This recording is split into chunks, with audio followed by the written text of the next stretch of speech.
Hello, everybody. G'day. Say hello, Twitless. Hello.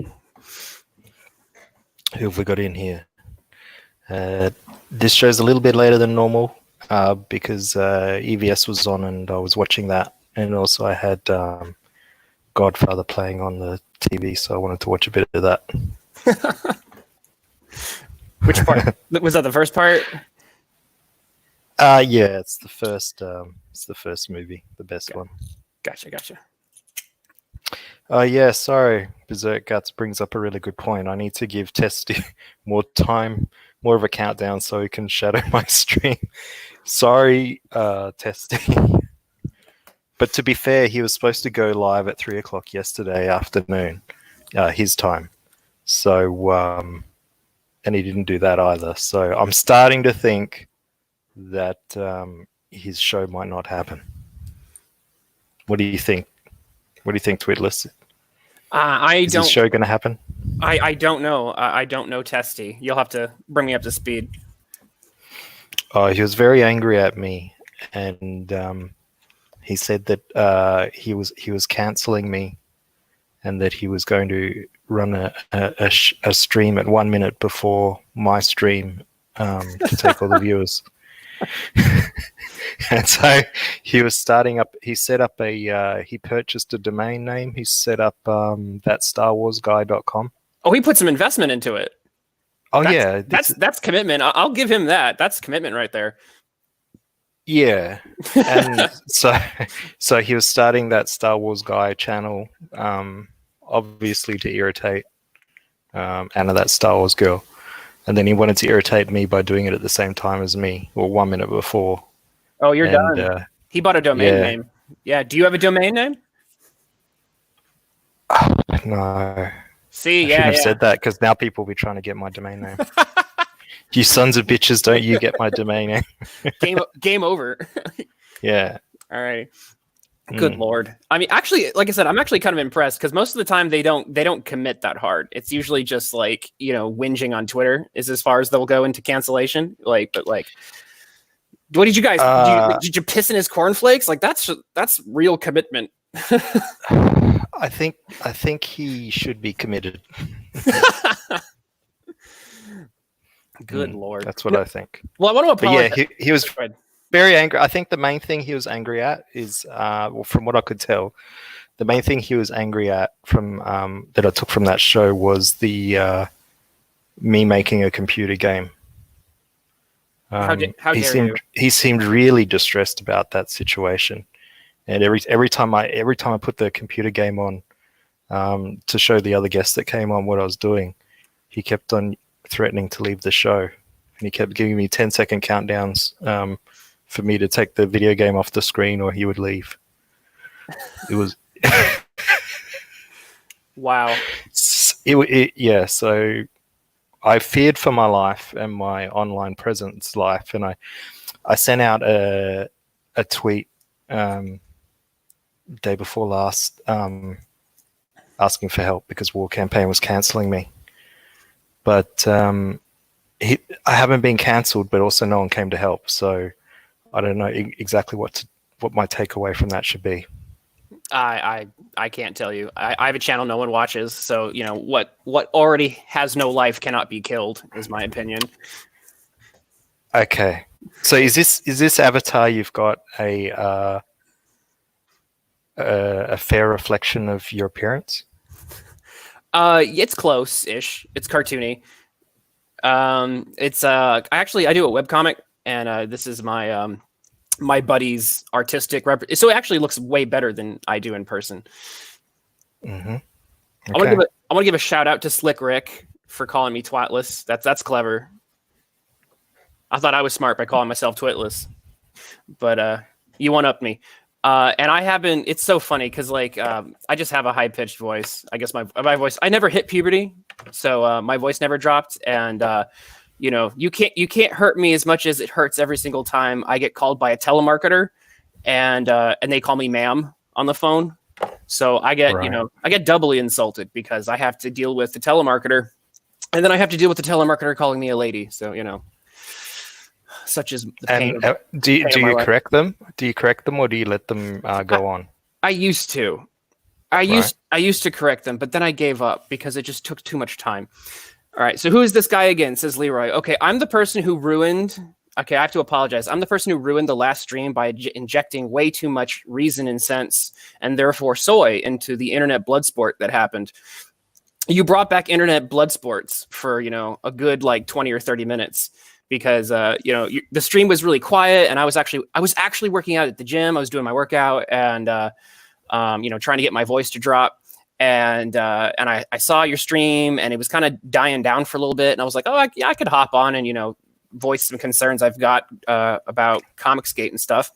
And then by the time I hopped on, Ethan was in a screaming match with Pan, and it was the return of internet's blood sports, which was, kind of glorious for a few minutes. When you say the return of internet blood sports, explain that to me. Oh, are you not? What happened prior, and how is this related now? Okay. So are you familiar with IBS at all? No. Okay. I can Karen them by. Sorry, I read chat. My mistake. Don't read the chat. If there are any insults for you in the chat, I will freely bring them up, just because it's amusing for me for you to be abused while you're trying to talk to me. Okay. All right. So explain to me. All right. So IBS was a I hate this. Don't read the chat. Sorry. Well, no, you brought that one up. Yeah, still don't read it. Close your eyes. Okay, so I'll.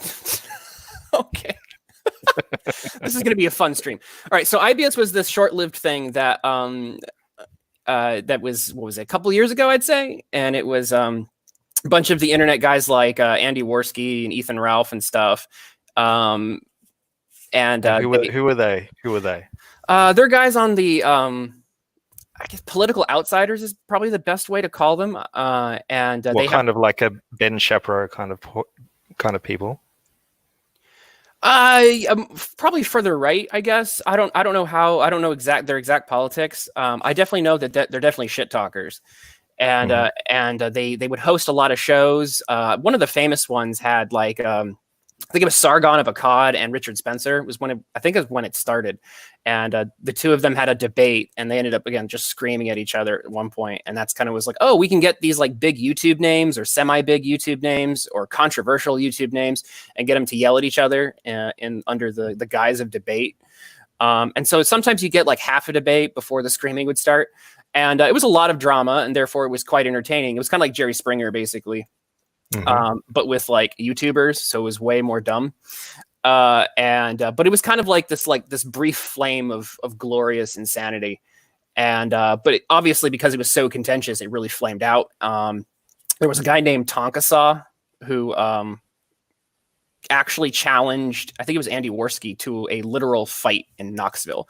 And they went to all the effort to set up an actual UFC showdown. So this went from actual like, people saying, oh, I take you down in real life, to actually it was going to happen. Two guys were going to duke it out. And then Tonka wussed out and didn't show up. And there was the accusations that I think he was actually in a wheelchair and actually couldn't fight, even though he was an internet tough guy. So the whole thing just kind of like, blew up there. And I think that was when it peaked. And then afterwards, there was a bunch of just nonsense drama, and the people who normally would yell at each other and be interesting just stopped showing up. So they didn't have any. They didn't have any interesting guests. So it was inevitable. So basically, they had no content. Well, they started having good content, but then they ruined the content by going for the blood sports. Yeah, it was kind of a thing where it's like it was inevitable. Like the thing that made it successful was going to destroy it. Right. And so, interesting. And honestly, I'm afraid that's kind of what's going to happen to some of the countercultural comics movement, including Comicsgate. The thing that makes it good, the thing that makes it edgy, the thing that makes it so good at fighting the mainstream is also like the seeds of its own destruction, is kind of how I interpret it. Right. And why do you see that? Okay, so like I was trying to make this point yesterday, which is the fact that like it kind of parallels, I think, the 2016 election. Because you got normies, right? You got people who just like want to enjoy their comics. They just want to enjoy their video games, which is what you saw in Gamergate. I don't agree. Sorry, got to close my eyes, not read my chat. You've got the normies, right? And they're the silent majority, right? And they don't agree with the crazy leftists. And the leftists are smaller, as we've seen, but they're very loud. And so to fight them, you get the people who will actually fight back. And those are usually like your trolls. And but after the victory has been won in a countercultural movement, it starts to turn on itself, and so the edginess, the combativeness, the willingness to go and fight, right? Those things in times of peace just create more conflict, and then the normies check out. It's at what point do you view there being peace in the culture war? That's a good point. I guess I should say, I guess it's more of a lull in the fighting, or after a victory's been won, because the person. Do you think that there is a lull at the moment? I think there was culture war. I think there was before things started to eat themselves. Right. So right after when Comicsgate started, right, the left basically said, you're a bunch of losers. You had Gail Simone, you had a bunch of of the mainstream leftists, and they were laughing. They were saying, Comicsgate is nothing. Yeah. It's going to keep happening if you keep opening your eyes. I know. I just have to blindfold myself. And stop thinking and actually just say words. All right. So I'm not good in the hot seat. All right. I'm much better when I'm in the moderator position. So this is this was a huge mistake. This is a great. No, you're doing wonderfully. No, it's okay. I'll take my lumps. It's fine. All right. So you had the leftists like Gail Simone and I forget at the time who they were, and they were like, "Oh, you can't sell comics. You guys are these alt-right Nazis or whatever. You can't win. You can't. Even if you were in competing with us, you wouldn't get anywhere." Well, Jawbreakers and then Cyberfrog and Bigfoot Bill, a whole wave. Was it? What was the one Mike S. Miller did? Was it All Star? Lone Star. He did Lone Star, sorry. Shitman and Bounding Box or something. He did Lone Star. So that whole wave of comics comes through, and not only are they, just moderately successful, they blow the lid off of they're extremely successful. So that was the cultural victory. That was the punchback that that the leftists couldn't really. You'll notice they had almost no response to it. They just shut up because you can have a look at this one, Twitless. Vastin Kasi, thank you very much. This is probably one of the deepest puns that I've seen in quite a while. That's a good one. You see what he says? Yeah, I did. Lone Star. Lone Star. Beautiful work there, my friend. Carefully crafted pun. Send it through to our friend, Mr. Miller. I'm proud. All right. So that's what I would call the lull in a sense, because the left kind of shut up for a little bit. And because they'd been dealt a blow, that was the cultural victory. But after that victory, the people who suddenly made six figures and potentially even more, because at this point, Ethan's made millions of dollars. Those people he's grossed millions of dollars, but I don't know how much he's netted. But go on. Right. I mean, if you combine all of his campaigns together, it's clearly over I think it's over 2 million at this point in terms of just compared to the Mormon $1 trillion of wealth. He's not doing that great. Okay. That's fair. Well, the real one to overcome is Scientology. That's when you've got real money. When you can just buy immortality. I actually think the Mormons have deeper pockets than Scientology. Do you? I see, my thing is that Tom Cruise is the biggest advertisement for Scientology, because that man has not aged. So he clearly has Scientology clearly has the fountain of youth because Tom Cruise has it. Do you know who's leading the mob at the moment? Leading the what? The mob. Which one? Whichever mafia is in your area. What area are you from? Oh, I live in a small town in the South that has like 20 people in it. What, Minnesota? Well, no, Minnesota is Midwest. So. Oh, okay. My apologies. Where are you in Georgia? Oh, I'm from the South. I'm from South Carolina, actually, and I'm from a nowhere place that no one would ever know. Is that like North Dakota? In terms of it being barren and no one's there, yes. In terms of anything else, no, because the Midwest is more desert, and South Carolina is just red clay everywhere. How hard is it for you to get drugs where you live? Well, I've never tried, but I know that there's a bunch of crackheads across the railroad tracks. So, there's that. Yeah, where's your southern accent? I killed it. It's dead. What do you mean? How do you kill an accent? You're a northerner who moved down into the South and lived there for most of your life, and so your accent just kind of like doesn't exist.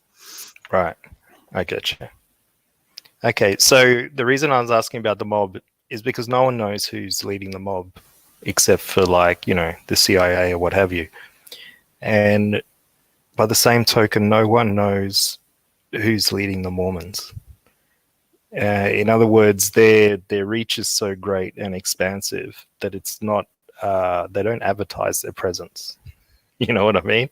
Oh, so like Illuminati, we control the world you don't even know, kind of a thing. No, it's just more that they've just got heaps of resources which they don't use. I don't think they use it in a nefarious way. They just seem to collect resources.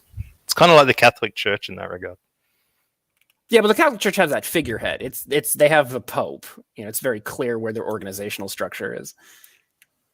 Mm-hmm. All right, so to bring it back to internet blood sports, you definitely brought it back there briefly when you had two guys who very clearly have beef, and then it's just pure insults being thrown, and then it even, like I said, it got to the point where it was just screaming. I mean, I don't think I've ever heard Ethan Van Sciver scream like that. He sounded hoarse at one point. I admit I was a bit worried for his voice, but I heard him on Frager's show today, and he was okay. Yeah, he sounded fine afterwards, but in the moment, it sounded like he might lose his voice because clearly he was upset, and Pan was just upset too. So it was just screaming, and that's a lot of what IBS basically became. Like I said, it was the thing that people were attracted to, which is why people got a little salty when I started asking questions, apparently. And but like I said, it's unfortunately the thing that also killed it. So it draws attention because it's drama, and people love Jerry Springer drama. But over time, it just burns itself out. So I just wanted to cut through some of the BS because I noticed that when people get to the point where they're just screaming at each other, they're not even really arguing with real people. They're arguing with it's basically straw men, but just visions of who their opponent is. And, people think of their enemies or their opponents in a discussion sometimes is just, it's almost to bring it back to comic books, it's like comic book villains. And so you're not seeing your opponent as a real person. You're seeing a super villain. And, and super villains they're like Nazis. You're supposed to punch them in the face. And that's just, where your brain goes. But if you can take, just 10 seconds to go, hey, what did you really mean by this?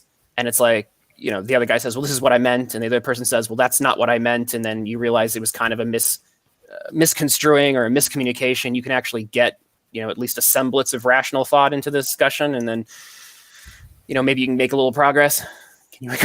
And how do you think that went for you? How did it go for me?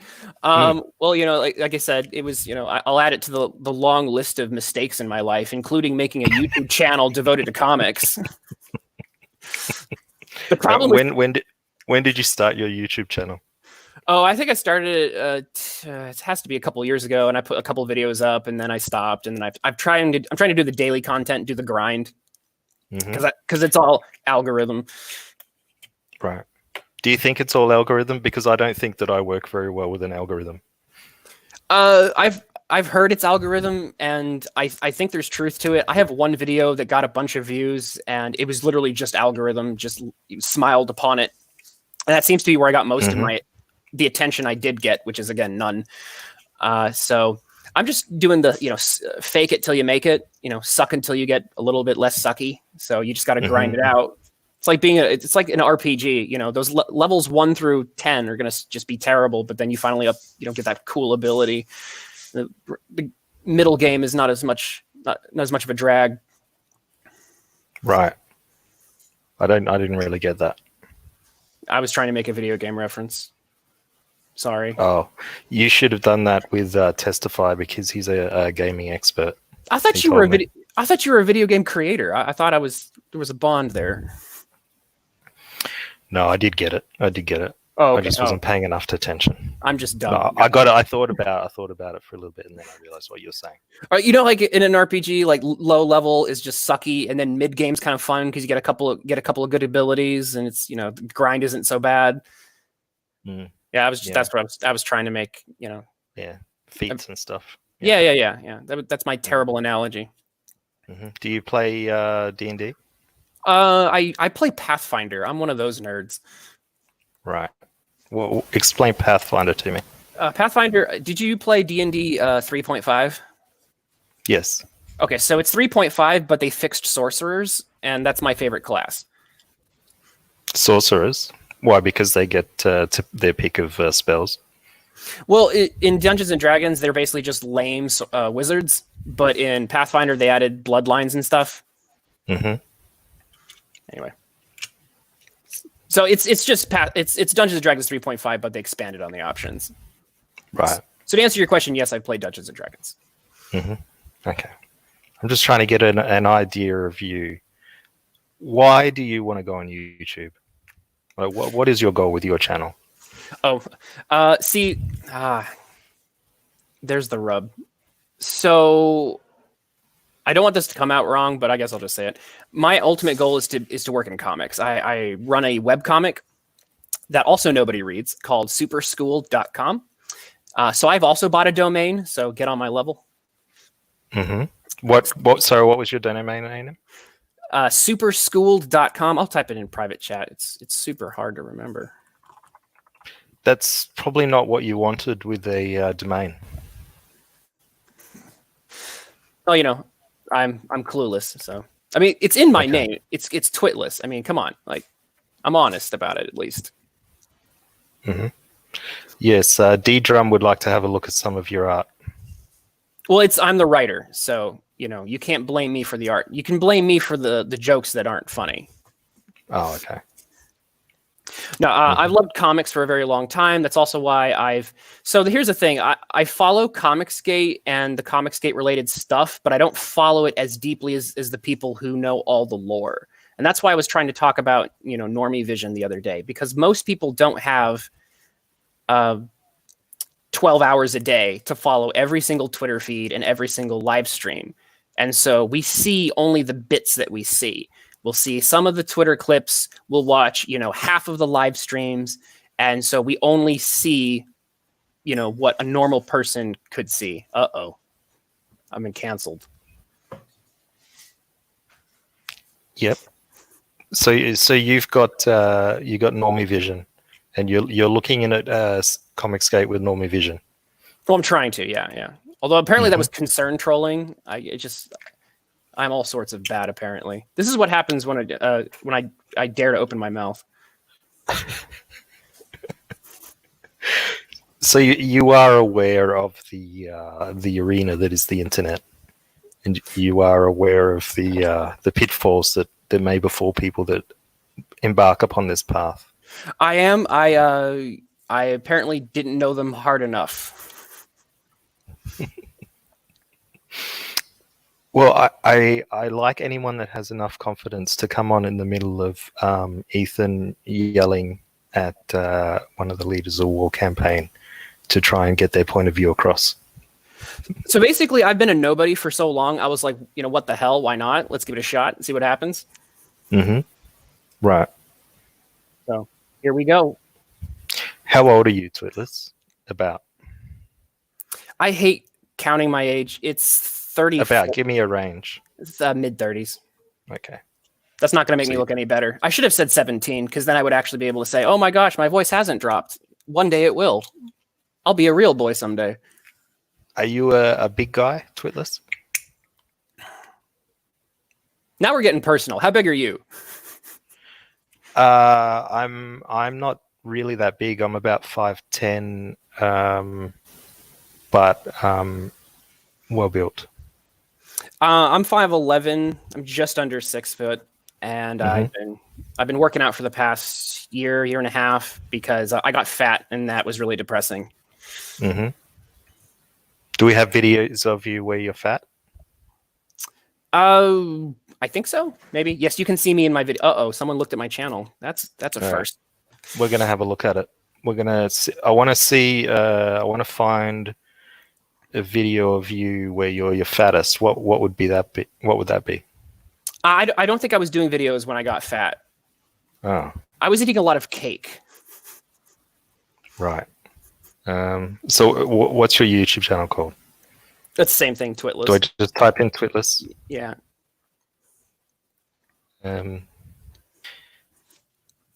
What was your decision to go with sort of 1T with Twitless instead of 2?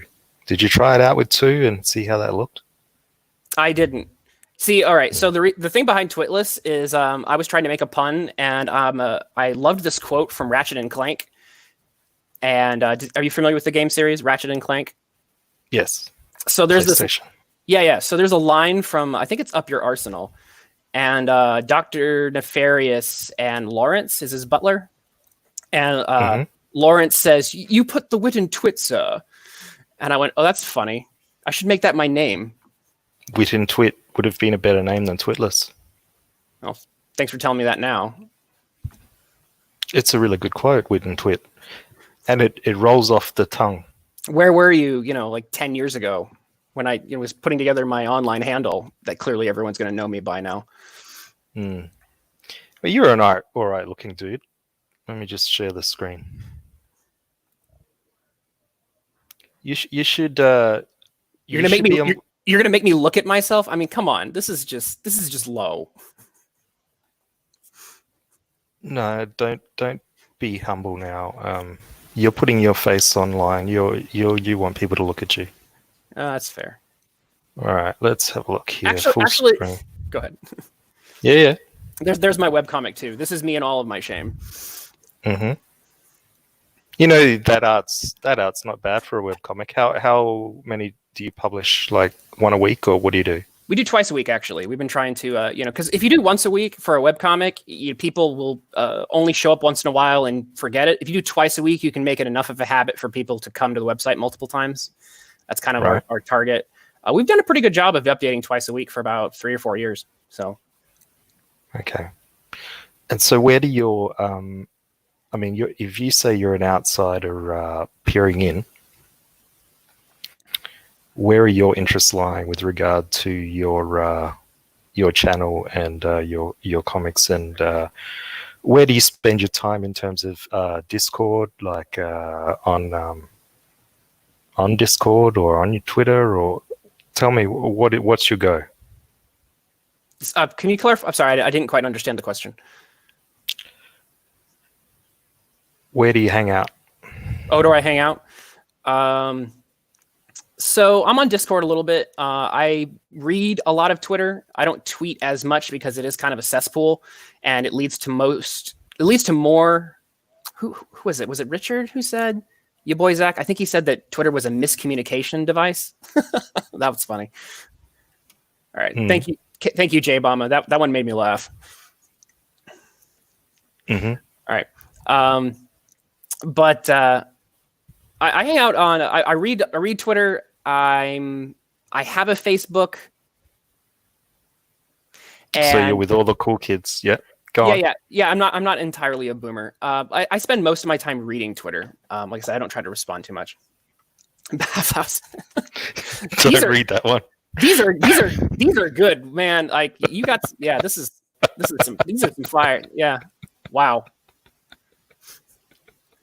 Oof. Can you bring on another guest and then they can take some of the heat? Like, good Lord. Okay. All right. Okay. I'm kidding. Kidding? Okay. No. See, I'm a narcissist, so I actually want the attention on myself, even though I say otherwise. Yeah. But I would like to bring it back to talking about some of the Comicsgate related stuff, because I feel like that's what people are here to talk about. They're not really that interested in just like torching me, and very accurately observing what I have observed for years is that my voice just will not drop. So like someone's told me I should smoke, and I'm almost tempted. Does vaping work, or is it the tar that brings out like the depth of voice? I'm curious. Are you a heterosexual or a homosexual male, or in between? I am straight. I know, shock. Okay. No, I'm just asked. Look, we're not disfamiliar with people with very gay voices in Comicsgate. Have you met our Lord and Savior Cecil? Oh Lord, yes, yeah. Well, I know of Cecil, yes. Mm-hmm. Mm. Well, he has the sense. He has the sense to cover his ugly mug with a sock. So he's smarter than I am. Do you want to put your camera on, or is that too much? I will if you will. I basically just follow the lead in terms of what the host does. So okay, all right. It's just some people were thinking that your avatar looks like you've got giant white lips. Oh, like that's teeth. I know it's teeth. Okay. No, to bring it back to I think you're more handsome than your avatar. See, I'm not more handsome than my avatar. You're not more handsome than a hot dog vagina? No. That's some self-esteem, man. You have to look better than that. I think if this was an accurate representation of my face, that I could rule the world. Well, you would certainly get a lot of attention. That's right. You can't say no. Imagine trying to say no to a talking clam. Is that a clam? I thought it looked like a hot dog in a bun. I'm sorry. It's a mussel. It's a clam mussel. Oh, is it? Okay. Oh, that is interesting. It looked like it was a hot dog in a bun, but you'd opened the bun really hot, really far. Right. No. That is interesting. It's the hustling muscle. Got it. All right, let's bring it back to Comicsgate type stuff, because like I said, I think that's what people were... Oh, no, sorry. Where I was going with that, I wasn't asking personal questions for no reason. Oh, I see. Generally, I think the more sex you have, the more testosterone you can produce, and that may help. But that's no guarantee. I just have a high-pitched voice. I've learned to live with it. It's safer. It's a safer experiment than smoking. That's fair. All right. I'm sure that'll work on my wife.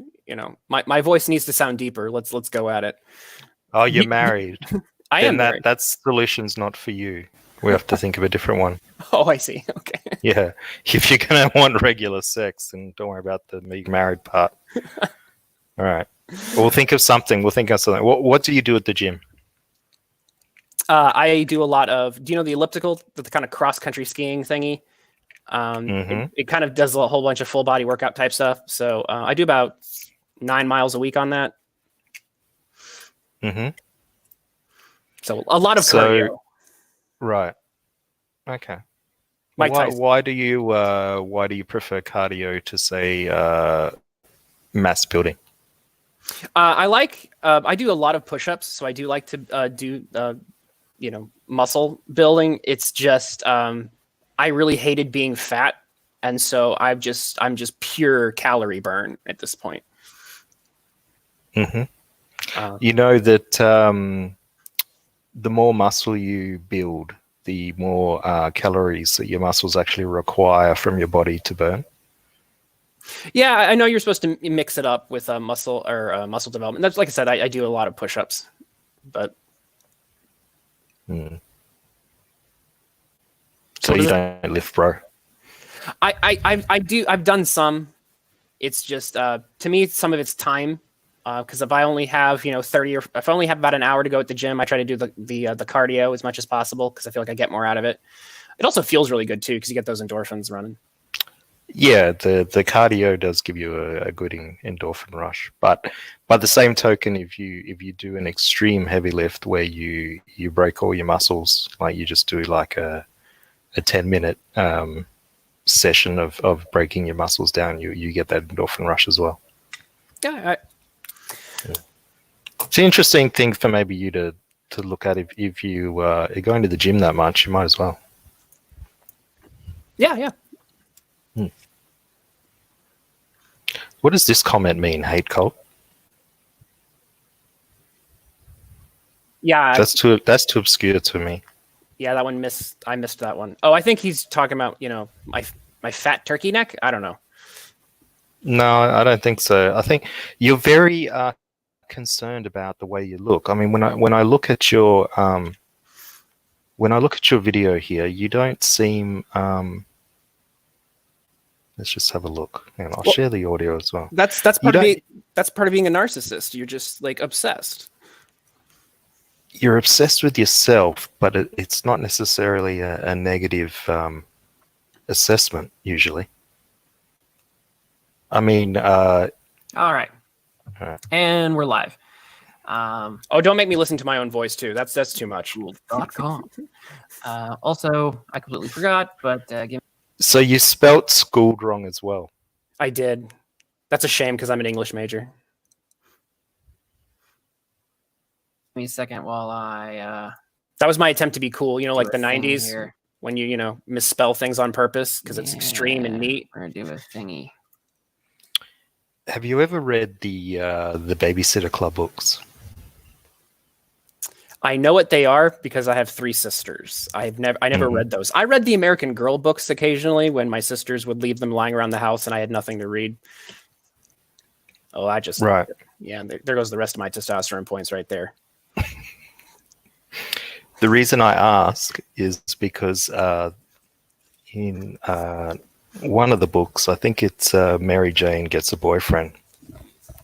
She's looking after some kids, and she's looking at all their breakfast products, and they're all spelled incorrectly. And she makes the observation that why are we spelling things incorrectly that are designed for kids?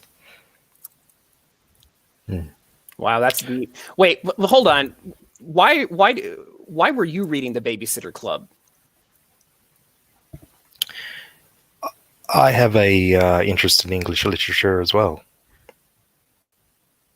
All right. I'm not judging. I just wanted, if I there was very clear judgment in that question. If I'm going to take heat for reading, girl books, I wanted you to take a little bit too. Are you live streaming in this video, or is this a prepared video? So I'm lazy, and like I said before, my goal is to really work in comics. But as many people have said, in order to work in comics, you need to build at least some audience, even if it's just hate watchers, right? So I'm just doing that grind on YouTube to kind of just build a little bit of an audience so that I can build the comic book side of things, because that's my ultimate goal. Is I want to be in comics. But that wasn't the question. The question was, is this a pre-recorded video or is this a live stream? Right. So it is a live stream that I'm basically using in lieu of doing a recorded video. So I just do the Streamios. Yep. So it's meant to be my daily upload. So I basically format it like I'm not talking to anyone in particular. I record it like a video because it's really easy to use StreamYard to just record a stream and then just upload it as if it were a video. You've got a black snowball mic there. I do. Yeah.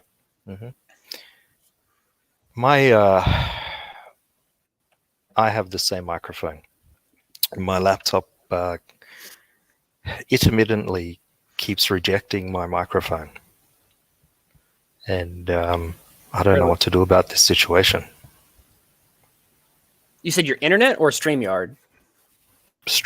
My computer, just my laptop periodically just it's one of those intermittent faults. So I'll go a couple of days and my mic will be fine, and then just one day it'll just say does not recognize USB device, and that's it.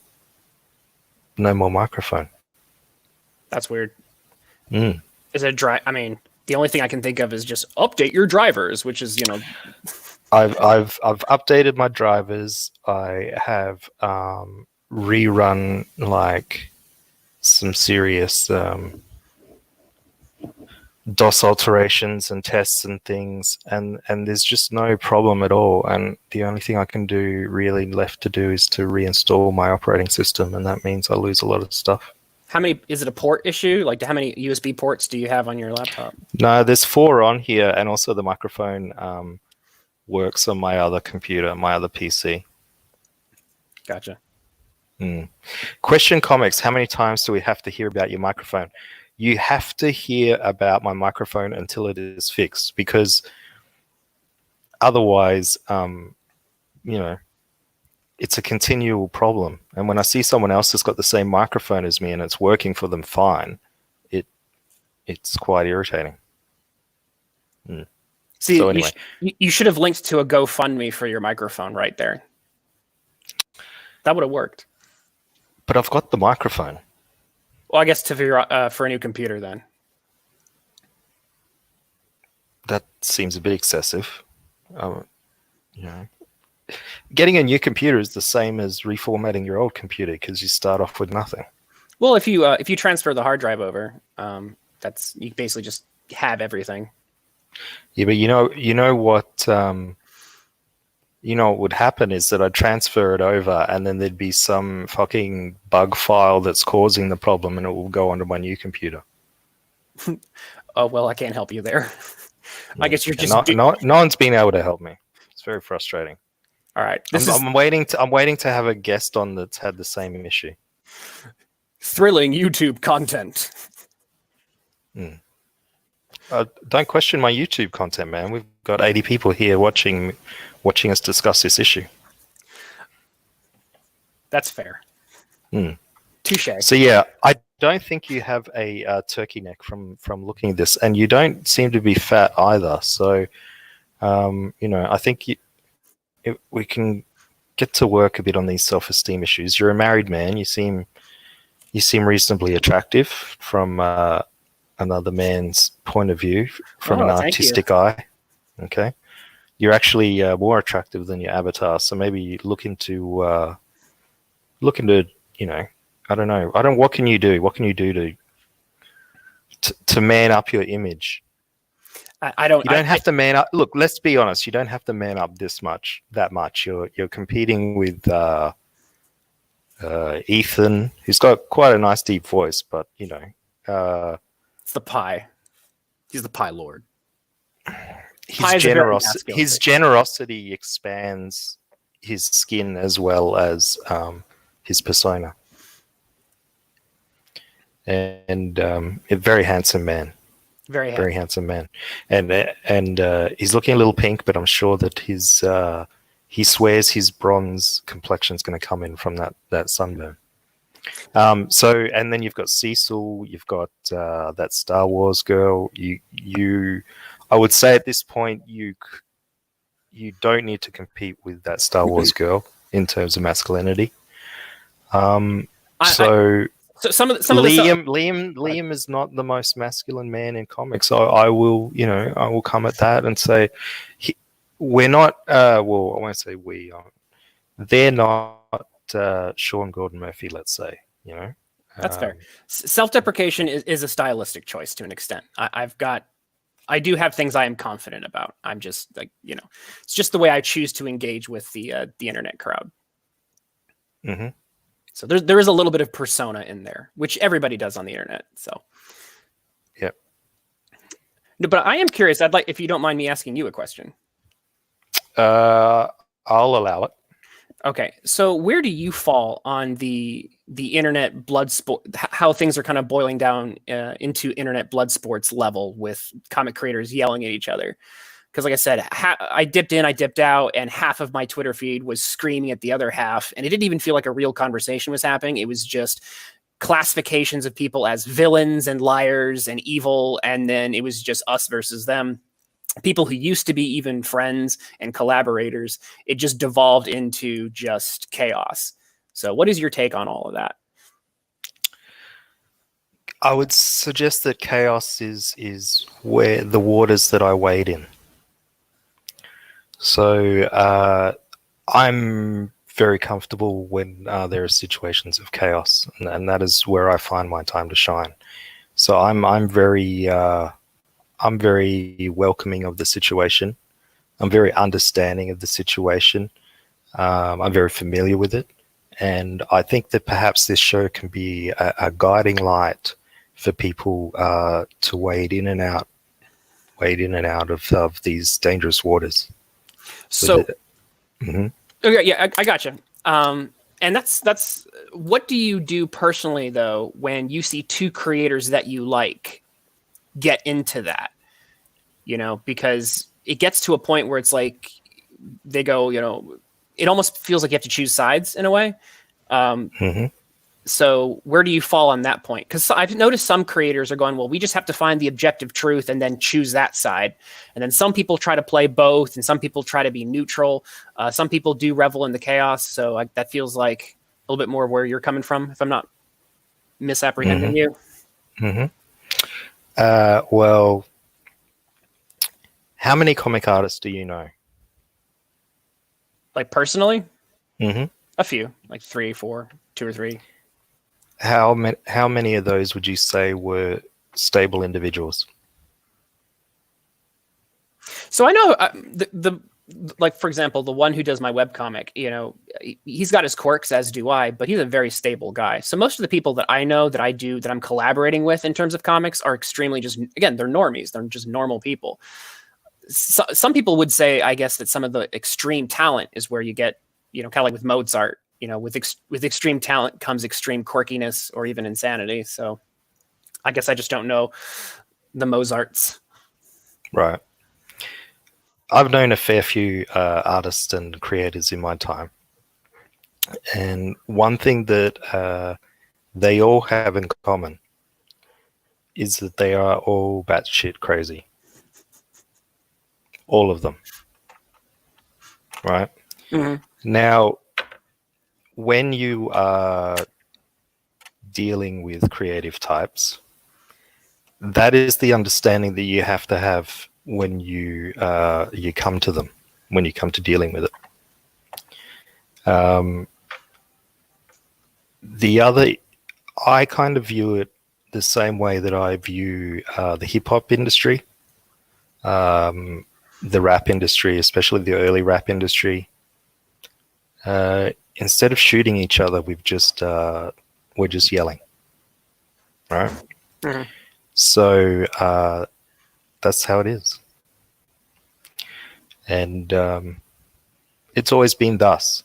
If you go back and have a look at any op-ed articles about the comic book industry, about any of the creators, it's a bloody mess, and a lot of creators had very vocal, very public battles with editors and other creators, and this is nothing new.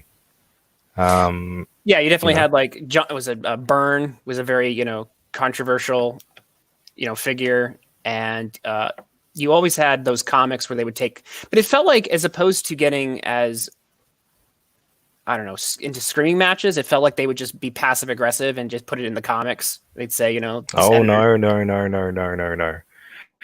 I mean, notoriously, Mark Waid destroyed his office at CrossGen Comics. Oh, well, there is that. And they left that up there unrepaired for, I think it was 2 weeks or what have you, just as a laugh. But and also, when we're looking at people that I think even Steve Ditko, there are a lot of angry men, Rob Liefeld, McFarlane, they were all real hot-headed guys. There's not a lot of sort of Jim Lees around. You know what I mean? Right. I guess, and I do understand the whole, like, not not needing it to be this fantasy of everything is just super civil all the time. In fact, I think it'd be kind of fun to bring back the old school 90s sort of like kind of like Sega and Nintendo competition where the two of them were like at each other's throats, but it was also, there was, I don't know, at least an undercurrent of respect. It's there. I feel like there's a difference. Right. Between competitive, sort of like almost a sportsmanship, right? We're going to kill you on the field, but we'll go out for drinks later, as opposed to downright screaming at each other and trying to actually destroy the other person's life, which we have seen happen on social media recently. It feels like there is a added layer of vitriol and an added layer of bitterness and an added layer of the results, even almost, wouldn't say violence, but it feels like the intensity has gone up. Mm-hmm. And so what do you feel is a solution to this issue? Well, I would say that dialogue over diatribe is probably one of the better paths. Because when we, just case in point, your boy Zach, he got off of Twitter because he had an audience. He didn't need Twitter, and he realized that it was only going to cause him grief. I think that was one of the smartest decisions he was, ever able to make. He's been able to stay clean from a chunk of this just nonsense. But then when we had Pan and Ethan, and again, I was just trying to cut through some of the nonsense there. When we got them to just basically be honest with what they actually meant, as opposed to assuming what the other person meant, because when they brought up that tweet. And Ethan said, I read this as a death threat. And Pan said, it wasn't. There was at least this little moment where the two of them were able to go, okay, well, this is what I actually meant. This is what you actually said. And we got past the screaming for, at least a minute. And the tempers calmed down. And it's not like the two of them like each other afterwards. It was that clearly not the case. But we were able to we got somewhere. And that was through dialogue. But if things just keep sticking to these party lines of just, it's us versus them, and this is my audience versus your audience, and dialogue doesn't happen. Now, I'm not talking about, I think it's dialogue. I think that's, if there is a solution, it's going to be somewhere there. Right. So my show basically is what you're saying. Yes. There you go. Excellent. You are the solution. But I think it's important that as your show goes on, I'm not telling you how to do your show, but as I guess suggestion is to make sure that or to encourage, because you can't make sure of anything. No one can. To encourage, I guess, the dialogue as much as possible. So after the screaming has happened and we all have the fun with that, getting to a point where we can, get people to actually converse. And again, it's not going to lead to kumbaya, but it might lead to just a little bit of understanding. So Twitless, before I've put the link in the chat for people to come in and have a chat with us. But before I bring anyone in, sure. Can you tell me who is received Soyet's false accusations? Sorry, run that by me again. Received Soyet's false accusations on Twitter. I don't follow you. Can you? No, you don't know who that is? Received Soyet's? Mm. Is that Edwin Boyette? Is that a joke on him? Mm. Yeah, it's a joke on him. Oh, so okay. I know who Edwin Boyette is. That threw me. But you don't know who? Oh, it's at Rhino, Reinoe. Do you know who that is? I do not. It's really weird. I got this strange message in just before I came on the show, and it was this is what it says. It says, "Can I get a link to your Twitless stream? I have a strong feeling I'll want to show up and correct many of his erroneous comments when he starts talking about Comicsgate." Oh, that's fair. Who is he? I have no idea. I think it's just someone who just, wants to, show how wrong I am. It's just okay. It's just someone that people people get heated about this. And like I said, people were thinking I was a concern troll. There was a lot of I said this the other day. You can't assume what's in someone else's mind. You can't assume this is what their motives are. This is what they're trying to do. You have to ask them to explain that for themselves. And well, hopefully we'll find out who Rhino is. All right, cool. Rizili and Samir, hello. Hello there. Can you hear me? Is my mic okay? I can hear both of you. Okay, cool. I just wanted to know, there was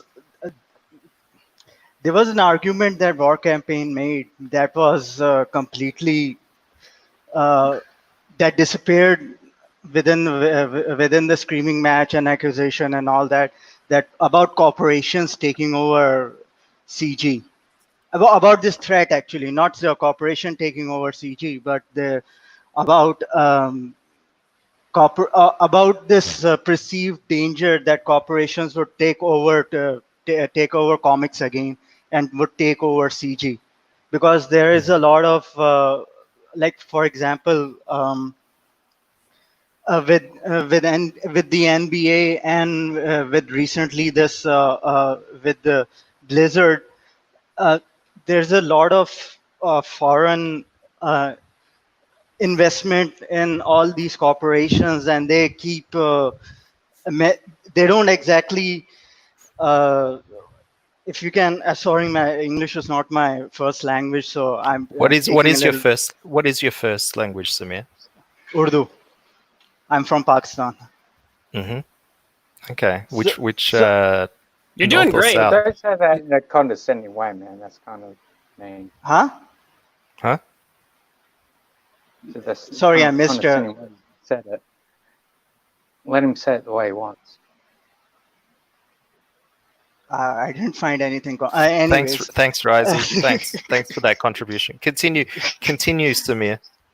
No, I was just wondering, what are your thoughts about corporations and foreign interference in basically all of Western entertainment? What are your thoughts on that? Because I think War Campaign was hinting to that, but they didn't actually make an argument about that. And then there was a lot of screaming and insulting, and that argument just disappeared. It didn't even come up. I haven't seen that argument made in Twitter or anywhere else. People talk about it, like Adam the guy that made that zombie book. What's his name? I'm forgetting his name. Adam. Yeah, I don't know it either. Yeah, I'm sure it's a great book though. No, he used to come on EVS's show. Adam. Oh, something. did he? Oh. Wait, let me. Comics we love. Anyways. Anyways, we don't really need to know. Yeah, go on. He came on Ethan's show more than once. He talks about it mostly about China and Middle East companies. Adam talks a lot about China, does he? Not he made a few videos. He made a few videos about foreign interference in your in the media, basically in the Western media, including games. Interference in that of foreign investors, not companies focusing on the Chinese market rather than their own local market. Like what are your thoughts of? Huh? I think that Adam Post, like Tencent. Like Tencent. Yeah. Adam Post. Yes, that's the guy I was talking about. Yeah, Adam Post. Yeah, he has a very extensive interest in Asia and production of Asian books. So I'll say a couple. I have a very investment in the Asian women. I love them. To address the question you brought up, because I think you said that you wanted us to address the argument that corporations would co-opt movements like Comicsgate. Is that kind of what you're getting at? I mean, it's a possibility. I don't see that it happening because Comicsgate, in my observation, have been very aggressive towards corporations and with larger organization. But So I don't see that happening. But there is this threat that corporations do take over a lot of fandoms, and they kind of ruin it because they're not focusing on the people that consume it, but on the people, on the investors and the investors have their own agenda. So that's from that point of view. Is it a threat? Is it some conspiracy? What are your thoughts on that? I don't think it's a conspiracy. Conspiracy implies a lot more planning and intelligence behind it all. And when you see just a random people in comics going, "Hey, I don't like it that Spider-Woman isn't attractive enough," I don't see conspiracy. I would say that also that there's a big difference between doing a business deal with a corporation and being co-opted by them. That being said, I think that you have a point when you say that it is kind of like, as we naturally see in countercultural movements, as they gain legitimacy and they want to make those smart business decisions, they run the risk of getting co-opted. So the risk is there. I don't see a conspiracy behind it. Did that answer your question, Samir? Yeah, sort of. I just want Sort of? more. Did you understand what he was saying? Yeah, I understood what you were saying. I wanted your point of view too. Oh, my point of view. Yeah. My point of view. I don't really have one on this topic. You guys talk amongst yourselves. Bloody hell, Oz! You never have a bloody look have for, a topic. I have a topic for No, Rising. you always say like I got no opinion to it, and then Can you guys hear me? I'm sorry. Yes. I have a question and a topic for Rising. I tried to ask Testify the other day. You were on Liam's show. I think it was your first appearance, and Ro came in and said that you secretly recorded Pan, right? Yeah, I was shit-faced, blackout, drunk when I was on that Liam stream too. Keep that in mind. So you didn't So record Pan? I do not recall any of those calls or any of the hangouts. Any of the hangouts? So a lot of people forget. No, a lot of people forget that I don't remember a lot of this stuff. Well, Risey does the Risey things. I don't know what other Risey's doing 9 times out of 10. Other Risey, okay. See, everyone thinks... No.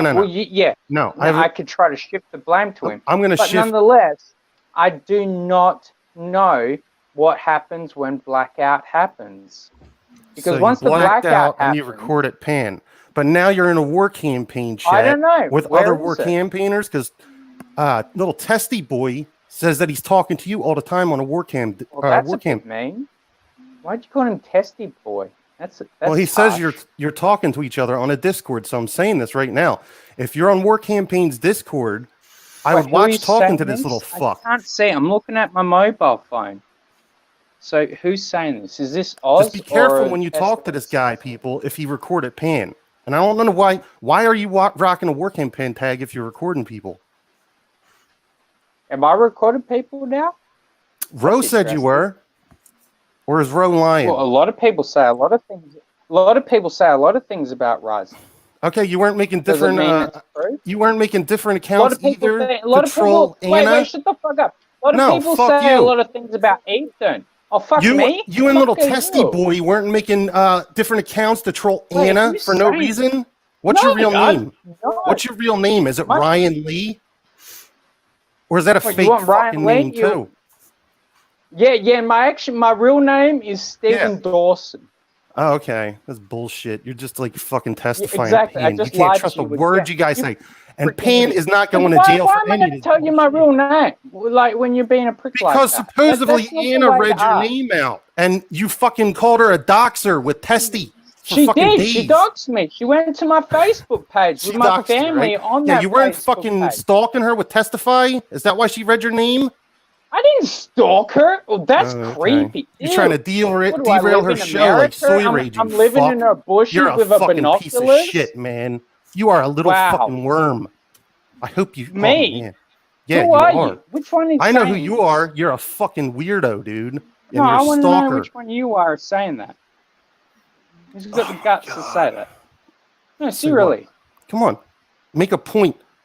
Agree with what I'm saying. I want to know what have you got to say about that? About what? Am I stalking someone just by watching a YouTube stream that gets shared out on Twitter? Like, dude, that's not stalking. That's called clicking on a stream. You're trying to derail her show. You're following her from her show to Az's show with fucking Testify. You're a little bitch, dude. You're a oh my god, bitch. I'm a little bitch. So you're copying Pan. Yeah, I know now? who you are, you little fuck. And Pan isn't going to jail. This is all fucking gay up. Dude, if you're you fucking knew who gay I am, upping, you dude. wouldn't To sell a fuck fucking with me, book. Dude. Fuck you. Oh my god. Yeah, you fucking pussy. That's man, a you're bit fucking mean. weirdo, That's dude. harsh. That's harsh. I hate That's people like you. No wonder why you can do Me? this shit online. Yeah. Yeah, you really can. You can get away with it. Ugh. Wow. Wow. Out of curiosity, where does this connect to comics? That's where I would. No one is. It connects with comics because they don't like a fucking cover from a girl. That's where it connects to it. I don't care about her cover. Like then why the fuck are you trolling her? Of covers. It might have been one night when I was blacked out drunk. You're worse than I talking don't know what Risey Testify, does. dude. Like, ugh. Dude, you need to chill the fuck out, dude. I need to chill out. You're the Risey, tell me about look, you let me in here Risey, stretch me up, string me up like I'm your fucking witch that you want to burn because you feel like you're of a higher power. Dude, I've been around a lot longer than you. Who are you talking to? Not me. You're talking to Berserker. I don't know who he's talking to. Berserker. Who are you talking to, Risey? I don't know. Who's calling me a bitch? Risey. Not okay. All right. So a serious question, Risey. Jeez. What do you think about? What did I hear? People have been saying that Anna has been doxing you because she put your docs behind a $25 paywall. Explain that to me. She did dox me. She did do that. She did do that. She thought she doxed me, but she didn't. Because the funny thing is about that is that she's a silly. I'm going to rephrase my words there. No, you don't have to rephrase them. Keep going. No, I'm going to rephrase them. But nonetheless, she tried to dox me, but she couldn't because I freaking deleted and nuked my old Facebook account a long bloody time ago just so that no one could ever dox me. And now you can nonetheless dox me. If I've backed one of your books, you could dox me. Yeah, good for you. Bless your bloody heart. I clap to that. But Ryan Lee isn't my goddamn full fucking name. Rizzy Lee, whatever you want to call me, you can call me whatever you want. I can't believe I got angry. It is not my full bloody name. Now, it ain't my name. So you didn't dox me. Like, my Facebook account isn't my real account. You silly, silly people. Yeah, but you're accusing someone of doxing you. If it's not even your real Facebook. She did. She tried to dox me. That's the point. So it's behind a paywall. It's an attempted doxing. You're upset. Yeah, it's an attempted dox. Okay. Like she got halfway through it, but she didn't realize is that look, click one of my YouTube videos, go to one of my unboxings. You can find my full fucking name on one of them. The only thing I keep hidden is my goddamn address. That's it.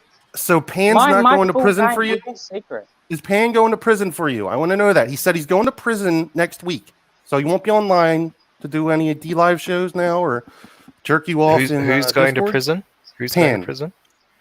Pan's been going to prison for 2 years. He's been going to prison next week for 2 years. I'm trying to get to a point because someone said. Okay, sorry. Don't let the facts get in the way of your point. Go ahead. I don't even know whatever. Like, there's so much fucking chaos in this shit. Rose said that you recorded him, and I was on yesterday with EVS, and Pan said he was going to prison next week, so he won't be online to jerk you off in Discord or be on D Live after that. But how long will he be going to Jerking me jail? off? Yeah, Wow. suck you off. Wait, who's jerking me off? I thought he was I want to sucking you know off. that. Were you sucking him Who off? the fuck is jerking me off? No, I'm really curious. No, seriously, I who's thought you- jerking me off? well, on Because Liam- it sure on as Liam- shit isn't anyone who walks. On Liam's show, on your first appearance, Rose said that you were sucking everyone off in Discord. So I don't know. Wait, how does that work? Is there a fucking Like plushy online? toy I I don't know, don't maybe- know about? Maybe you got a 10-inch Like, I dildo you were don't sucking know. on, and imagine it was their cocks. What is it? Is it gonna reach across the freaking world? You can roleplay, Risey, right? Like, does that make sense? Oh my God. So what? Yeah. Berserk? What exactly is the accusation you're making to Risey? Well, Ro got on fucking Liam's show. It was the first time Risey was on. He came in hot. He's like, you recorded Pan, just say it, please. And then like he did that whole bunch of gay shit, Ro shit. And then I'm just trying to figure out if this is true, if Pan is really going to jail for you, or you did record him and give it to like his lawsuit that was going on, because that's what like he was referring to, I think. So you have a direct question for Risey then. Yeah, did he record Pan Okay. secretly? All right. And Risey was saying, "I'm drunk. I don't know what I did." Yeah, there's two the Risey. impression I'm getting. Yeah, I don't know what other Risey Lee does. So that's the fact. Okay, that's Look, the facts. I'm an alcoholic. Everyone knows this. I don't know what I do when I black out. Maybe you should look into that. Well, maybe I shouldn't care and even care about what everyone on the interwebs think about my well-being or the people, what I'm saying. The fact is that a lot of you people, you act like this is some sort of goddamn stadium where you're champions and you're fighting in a gladiatory field. You're not. That's just a fact. I'm sorry to tell you that, but that's just how it is. Okay. It ain't on me. So that's a yes or a no, like yes or no answers, like testify likes or. You can interpret that however the fuck you want. It's a maybe.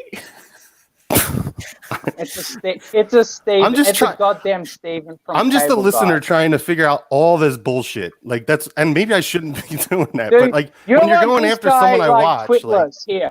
You're like Twitless here. You're like, look, I'm trying to be I'm the Twitless? normie, I think I'm a little bigger. normie. The fact is that Risey. none of it fucking matters. Risey. We're all doing this. We're doing this for drama clicks right now. Let's not Right. pretend anything. Risey. Sorry, I had to mute you for a sec. Tell me, do you have normie vision? Oh gosh. Sorry, go Risey. Do you have normie vision? What the fuck is normie vision? Twitless. Did I start that? Okay, is that me? Is that my fault? Okay. Yeah, that's you. That's you, buddy. Crap. Okay, so normie vision is And I basically, mean that in the most condescending way possibly. I'll take it that way, I guess. No, normie vision is kind of what you were trying to say. It's us trying to be normal, not trying to be super vitriolic and dramatic, just trying to be normal people on the internet, which is probably a contradiction in terms, which I think is the point you were making. Yeah, and the funniest thing is that I was you 3 years ago. You've come into this as a newbie. So come back to me when you've been into it for 3 fucking years, and I might give a relevance of a shit of your opinion. All right, so you're an old soldier. Got it. And I don't mean that in a condescending way. Don't take me wrong. I don't mean to be mean, but you've put me on the edge now. I didn't mean to be mean. All right. Wait, So it was nothing like that. Did I put you on edge? I think you were fighting with Berserk, to be honest. I was just listening. Honestly, I don't know who the fuck Berserk is. He could be fucking goddamn Doug Garrett for all I fucking know. I don't give a shit. I'm just someone that watches shows, and it's kind of weird that you're like changing your name and like following and stalking some girl. Like I change my name all the time because I'm a fucking troll, bro. I don't even know what you're talking about now. I just wanted a straight answer and to figure out when Pan was really going to jail or if he's just doing it to sell a fucking book. All right. So I get trolling. That's fine. I will say it appears to me to be a little bit of a cop-out if every time someone accuses you of something, you say, oh, I was drunk, and that's another person. Like it feels a little bit like a cop-out. Like cop-out? What? Because I'm an alcoholic? Like, do you understand how alcoholism works, dude? Oh, no, you obviously don't. Because sometimes you black out and you lose like 2 to 7 hours of a fucking drinking fest. That's how it works. Dude, you obviously don't understand because you're not an alcoholic. You're more on a spectrum than Testy is. Like, I'm sorry, but I can't. Dude, I just got reverted to testify again. Yeah. Thank you very much. Yes. I've been fishing for that. So thank you. You're welcome. Dude, I don't really... for our guest that was just in here, Samir Rizvi. This is one of Adam Post's great works up on the screen at the moment. It's awesome. He has made some really awesome books. I like it. Keep going. I like those fingernails. Pretty well done. Hit the like button, guys. Keep going. What were you talking hit about? The like button on that. It's a screenshot. Oh, you don't have to worry. You don't have to worry. I'm not going to worry. Good. Excellent. I like my guests to feel comfortable, Risey. All right. I'm going to... I like that you've learned so much from Liam. I definitely owe everything to Liam. Hey, Liam. I tried. I tried, Oz. I was just trying to figure out what's going on and if Pan's really going to jail and if it's for this dude because Ro was on fucking Liam's stream saying it or like he helped him. Like I don't know if it's all a gay op to sell a book or what these weirdos are doing. Like, so I don't think Risey Lee has a book. No, I mean like. I think don't have a why book. Pan's going to jail. Like, no, I just back your crappy books. No, my point was Pan going to jail. Like it might be just a gay op or something to sell. I don't know. Like unless he's really going to jail and he's not going to be on the internet. I don't know. Okay, so I don't know. Look into the informational superhighway of the internet, and when it happens, if it happens, you will see. I don't know. Steven doesn't know. Okay, so I think the conclusion is that Risey does not have the information that the Berserk is looking for. Is that kind of where we're falling on that? I know he's fucking stalking someone with Testify. That's all I know. But maybe he'll go on that style. Testify doesn't even fucking like me, man. Honestly, he really doesn't like me. So he says he talks to you on Discord that all the time. isn't any secret, dude. Testify fucking doesn't like me. That's a goddamn guaranteed fact. Did you ever record Testy? What the fuck are you talking about there? No, I never fucking did anything with Testify.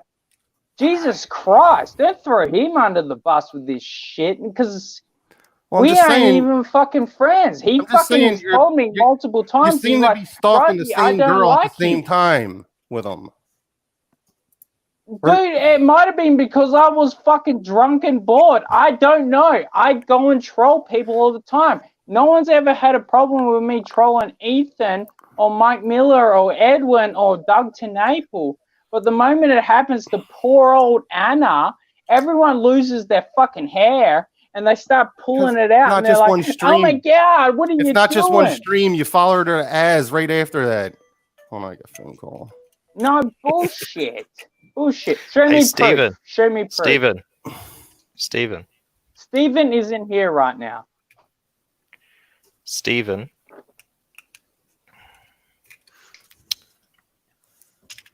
How are you doing? Okay. How did your day go today? fantastic as always. Mm-hmm. Have what is your avatar of? Is that one of your dolls? No, that's Rosie Lee. Oh, okay. I thought it was one of your collectibles. That's bless your heart. No, it's not. Oh, okay. What did you do today before What's you your come on the show? avatar, Oz? Oh, we went through this. You'll have to watch the replay. No, I'm asking you a question by question. I asked you the second question. What's your Okay. avatar? Is it a pussy or a mango? It's a hot dog in a bun. Sorry, I can't not Looks see like that. a pussy. Okay. Looks like Yes. a broken open pussy. I don't mean that in a nasty way either. It's just what I see it as. You said it was a muscle, right? Yes. Muscle? It's a muscle. It's a muscle. Risey. That is not a muscle. Okay. I live in Australia too. That's not what a muscle looks like. I do have a recommendation. You're that a I'm going to liar. go. I'm going to go after this. You should be the first guest on that Star Wars guy's channel, Risey. It'll be epic. All right. I don't think there is going to be a that's. Do you know anything about that Star Wars guy channel? Later, Oz. I got to go do shit. Oh, okay. I have it going, Thanks for dude. coming on, Berserker. I love you, man. Yeah, hail Berserker. he you loves me. fucking rock, brother. Love you, mate. Mean that with the bottom of my heart. What do you think of what are your opinions on Twitless, Rising? Twitless, honestly, I feel like you're a fence-sitting little bitch. But I don't hate you for that. I think you put your words around pretty good. I listened to the whole stream with you and Pan and Ethan. You actually had some good points. Thank I you. listened to the whole stream, unbiased. Doesn't mean I like you. Doesn't mean I like Pan. Doesn't mean I like anyone. But nonetheless, I'm like, you had some good points. You're pretty coherent. You put words around good, Twitless. That should be your new slogan. I put words around good. I love it. I'm going to put that on a business card. Yeah, that's a free That's all gift you're from gonna me get to out of you. me. Honestly, That's a that's free the best gift. that's the best you're going to get out of me. I was going to say that's no some, more. that's actually I think some of the nicest thing anyone said about me today in chat. It's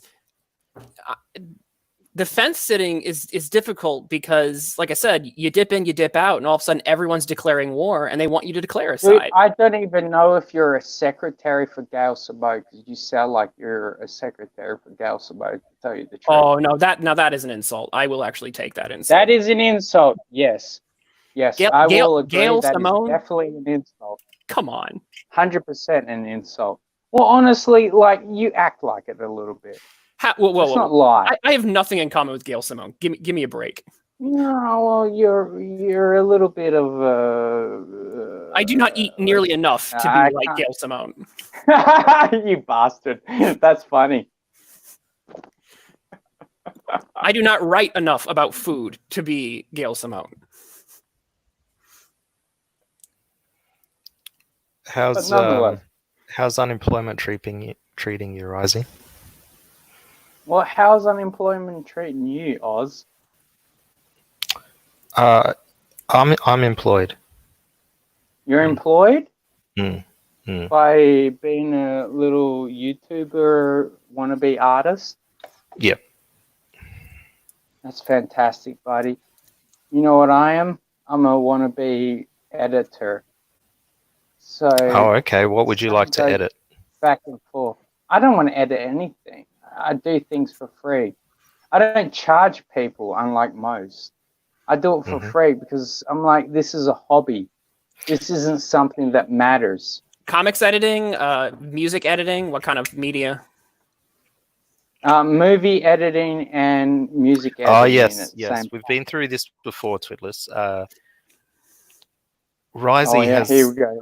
has a fascinating pastime where he takes the best bits from anime and he stitches them together and gets rid of all the boring bits. So you got about like 10 seconds. No, just like say there's like what would be a good example? I was Risey? just Like- trolling. I was just trolling. Basically, it'd be like you cut down Dragon Ball Z from 60 minutes to fucking, let's say, 3 minutes. 3. That's it. So you do Dragon Ball Z abridged? It ain't that much skill, but it doesn't take that much skill to draw a pretty picture either.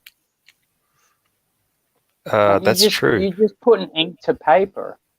Mm. So let's not lie about skills here. That is true.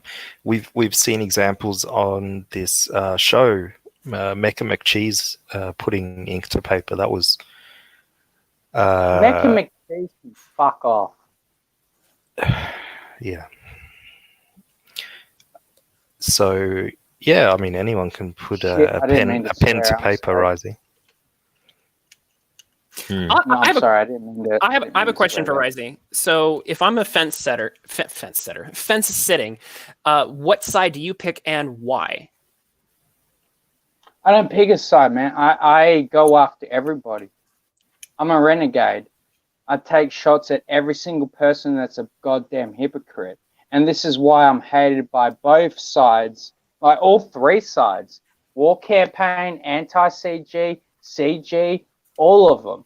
Because I take shots at all these motherfuckers because they're fake. And they get upset about me going, oh, don't do that. Why do you think there? Can you elaborate a little bit on why you hate all three sides? And if there is, are you? No. Okay. I don't hate any three sides. All right, my mistake. No. So instead of hate, why you're against? Because you said you're taking shots at them, so it does put you on. I love a lot of these people. All right. Now, I will take shots at certain people in certain groups because they're hypocrites. That's what I do. Can you give us? Because I'm a consumer and I've got a vocal voice where I will take shots at them. Like it's not personal. Never has been personal. It's the fact that like you say that you uphold these standards and then you fucking throw them away the moment your fifis get fucking hurt. And now I got to fucking wake up tomorrow and see, oh, now I hate this person. No, fuck you, man. Fuck you. I'm going to fucking still stand by every single fucking thing I've always said.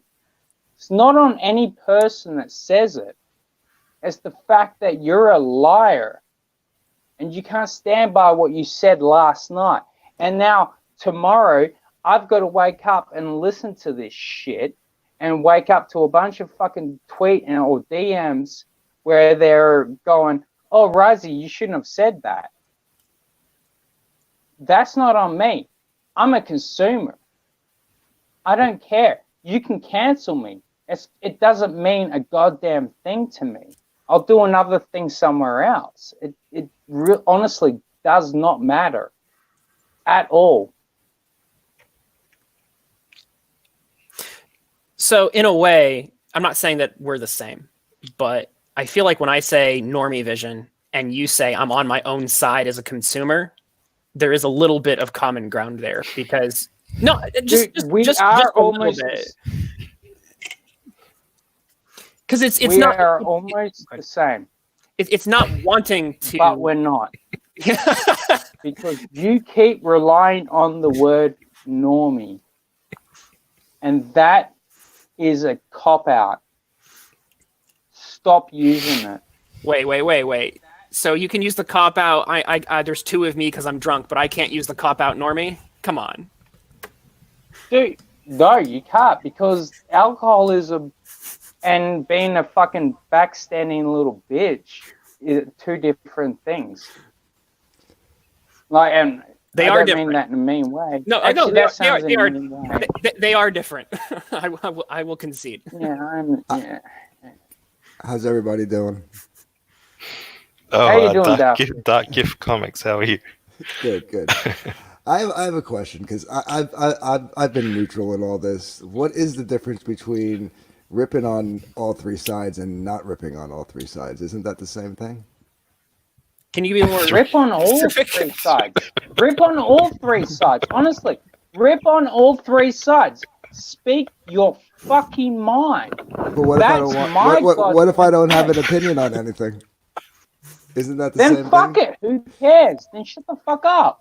So but I'm just asking because like it seems like you're upset with this gentleman, and I don't know. I've never met Twitless before, but Hello. How are you? You see, I've never met Risey before either. I've seen him around, but we've never actually met. I'm just curious because I'm the same way. I'm out of the fight. I don't want nothing to do with it. I have, I keep my opinions to myself. I'm friends with everybody. And if they want to fight amongst themselves, let them fight amongst themselves. But if you want to fight with everybody, isn't that basically just the opposite side of the coin? Yeah, but that's the funnest part of the coin. Okay, well, that's fine. You could do that. I'm not saying don't do it, but why get mad at somebody for not arguing? No, I'm just saying have a fucking point about what you're saying. Because I come across, and I'm saying this with War Campaign, CG, anti-CG, a lot of people do not want to commit to what they speak. They're like, one day it's like, I'm out of the drama. I'm done with it. And then next day I go on Twitter and I see from the same person going on to Twitter going, oh, blah, blah, blah, blah. This book's late. Or blah, blah, blah, blah. This person tweeted this. Or blah, blah, blah, blah. It's all gay shit. I'm like, stop. Why don't you just be who you are? Admit who you are.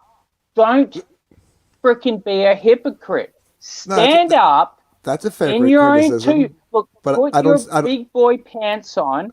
No, that's a fair criticism. I just don't see what that has to do unless Twitless. That's something that you were doing. I don't see what that has to do with him. Oh no! I'm not attacking Twitless on this. It kind of came across that way a little bit. That's fine. Oh well, that's just my thing. And like honestly, Twitless. Honestly, if I was feeling like I was attacking you personally, do not take that personally, dude. I don't. Not at all. If I did, I think I would have. I would have quit the stream a long time ago. Well, yeah, I mean that's the only reason why I jumped in, because it's like in all this mess. I actually dipped out for like 2 weeks, came back, and like I've just been like staying out of the melee. And like I'm listening to Twillis, and it sounds like he's on the same page. He's just like, I'm just staying out of this. And then you're like, I don't know. It sounded like you were like upset with him, and I was like, what's the? And then when you said, but I'll attack all three sides. It's like, what's the difference between attacking all three sides and not attacking all three sides? It seems like it's the same basic principle, just one you're being vocal about it, and the other you're my honest opinion. Look, this is my fucking true opinion. Fucking pick a side and fucking stick to it. Don't be a bottom feeder. Fucking stick by what you fucking say. That's on you. It's not on any one of us. Not on anyone on the panel. Not on anyone in the chat. When you're saying pick a side, are you actually saying pick a side in the fight, or are you saying like pick a stance and stick with it? Yeah, the basic same thing, isn't it? Not really, because my stance is to stay out of it. Well, there you go. Well, that's your stance. Like, I don't blame you. All right, so then I misunderstood. Then I just misunderstood what you were saying. I thought you were saying like pick a side. I was like, I don't want to pick a side. My stance is to not pick a side, so. No, like I've always said, I'm a renegade, man. I will go after whoever I think is a fucking hypocrite. That's it. And I'm sorry, I keep swearing on your channel. Damn it. I'm devastated by your use of poor language. We never have swearing on my show. Well, you're Australian, you bastard. Damn it, Rozzy. You should know better. Hmm. You're Australian, Oz. You should fucking be more open. See, Okay. and Johnny Midnight says there's more than 3 sides. I don't even know that. I stopped Wait, at there's 3. more than 3 sides? I gosh. Who guess. said that? I want to know what the 4th side is. I don't know what the 4th side is. I need to know the 4th side. I think there's a couple of I think there are a couple independent creators on Twitter, at least, who kind of have made their own side. Gotcha. Well, I guess being neutral is a side, Johnny right? Midnight says, In a way. Rozzy, who are you to judge hypocrisy? Johnny, So why read don't you read come that on read, read here that and one tell me again. why I'm Sorry, wrong? It's called Risey. trolling. Can you No, can you read I know what read that trolling one is, again, Grey please? Brad. Sorry, I don't think the chat got that one. Can you read it again, Risey? Oh, I just said like Johnny Midnight, K Night, blah blah blah. Rozzy, who are you to judge hypocrisy? So Sorry, I didn't come catch. on here, I didn't, son. dude. I didn't catch that. Just Look, read the last I bit did again. not finish high school like you. I didn't go to private school, sweetheart. I'm sorry. I just thought you might be confusing the audience. That's all. We have a language barrier with regard to our accent, so I just thought you could read it out a bit more clearly so the audience could understand you. So if you could do that again, I'd really Evidently, appreciate I'm it. not gonna do that. Just one more time. Just one more time. Hypocrisy. Hypocrisy. Do you Thank you. want the word hypocrisy? Mm. There you go. Now, Awesome. are you happy, Stephen? What, Stephen? your Are you heart. happy? Stephen? Stephen is never happy. Mm. Leodara, At what point does alcoholism become a problem? Would it be if you're referring to your own docs in the third person? Dude, it isn't even alcoholism. It's the fact that I have the same mental capacity as Ethan Van Sciver, where one day I'm happy about one thing, and the next day I'm burning down bridges of the other thing. So, look, what's the fucking difference? So that is how your view of Ethan Van Sciver is really interesting. No, Ethan Van Sciver really should wake up and take a long, hard look into a therapist's fucking window. That's what he really needs. Look into a therapist's window. Mm-hmm. Explain that Hold to on, me. I'm lighting a cigarette. I'm lighting a cigarette. Hold on. All right, we can wait for you. While we wait for you, Risey, All right.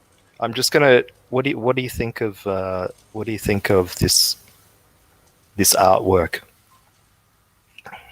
Where is it? Are you sharing? Yeah, screen sharing. Yeah, I'm sure. Can you see it? Do you need me to blow it up anymore? It's on my mobile. It'll come up on the post thing in a minute. Why does that look familiar? Yeah, that's dope. Did you draw that? You know, this looks familiar because I reckon this is a trace of a Jim Lee drawing. Now you're dodging questions. Did you draw that? Oh no! This is one of Adam Post's production books. Samir was talking about them before. Was it Samir or Sareem? I can't remember his name. Sorry, I apologize. Our Pakistani friend. He was talking Samir. about. It was Samir. Samir. He was talking about our these books before. He was talking about Adam Post has a. He discusses a lot about. Yeah, it's awesome. I think I'll have to have a look into this one because I do believe that this is a trace from. I reckon this is tapestry from 1992 Wildcats drawn by Jim Lee. I reckon that's who this is a tracing over of. But I'll have a look. Looks dope. I like it. Mm-hmm. I don't. Yeah. I've got no. What do you think of that, Twitless? What do you think of that work? I don't know enough about it to comment. Yeah, I mean Okay. the artwork looks good if it's a trace though. I mean, I don't know, but I mean it still looks good. But My opinion on tracing, because who was it? It's crap. The name's escaping me. Who's the one who gets all the crap for tracing all the time? Greg Gland. Yeah, Greg Land. So, but I've seen some of his Sorry, work. just to point out in the chat. Sorry to interrupt you. No, I'm not saying Adam Post was tracing. I don't think these are even his drawings. I think he was just. I'm just giving him shit, really. I think it's totally cool. He's just working in the production house, and they had like an erotic line of like a few books, and a lot of people have been whinging, like trying to drum up a bit of anti-Adam Post stuff by like saying he does porn I got a and Greg stuff like Land fucking signature fucking comic on my shelf right now. is that what Jabba meant by the cat books? Like, have you seen his cat book? that. Yeah, he was just messing around because When he's got a cat book, I want that. What's the cat Love book about? kittens. Because the only adult cat comic book I remember, and that was back from the '90s, was like Omaha the Cat Dancer or something like that. Oh wait, I don't want There's, that. there's a Fritz the Cat too from like the underground comics movement, right? it's all right, Slick Rick. I'm discussing its artistic merits and the source material from whence it may have come. We'll investigate it further because I only just noticed it. There is nothing wrong with non-sexual nudity on YouTube. Sorry. Yeah. Hold on. No, one thing I was going to say is that to me, artwork, when it comes to tracing, because Greg Lang got a lot of crap back on the Bleeding Cool days, but I've started to kind of reevaluate that position. To me, if the tracing, like if you're tracing from like photography or whatever, if it fits the story and it doesn't detract from it, because there are some examples of Greg Land's work where I'm like, oh, that looks like a really pretty picture. It doesn't bother me as much. But there have been some tracings where it just looks really lazy and the artwork isn't consistent. And that's when I go, well, that's just really lazy and it's detracting from the story. And I don't know. I don't think tracing by itself is always wrong. At least that's kind of where I've started to reevaluate that position. Mm-hmm. When I have to admit, when I was younger, I was very upset if any artist did that. But as I have got older and wiser, I have discovered that there's no limit you should put on creating an image. The image that you create needs to say something, and it doesn't necessarily matter what means you use to create that image. It just needs to be powerful and full of energy. King Cobra says referencing is fine, tracing is bullshit. Well, let me just say a lot of perhaps the majority of the classical paintings that you may, I mean, assuming that you are interested in fine art, that have been classed as masterpieces and are well renowned for their technical prowess were actually traced onto the canvas, and the images were often projected onto the canvases and the artist painted over the projected image. So it's not necessarily it's not necessarily a new thing.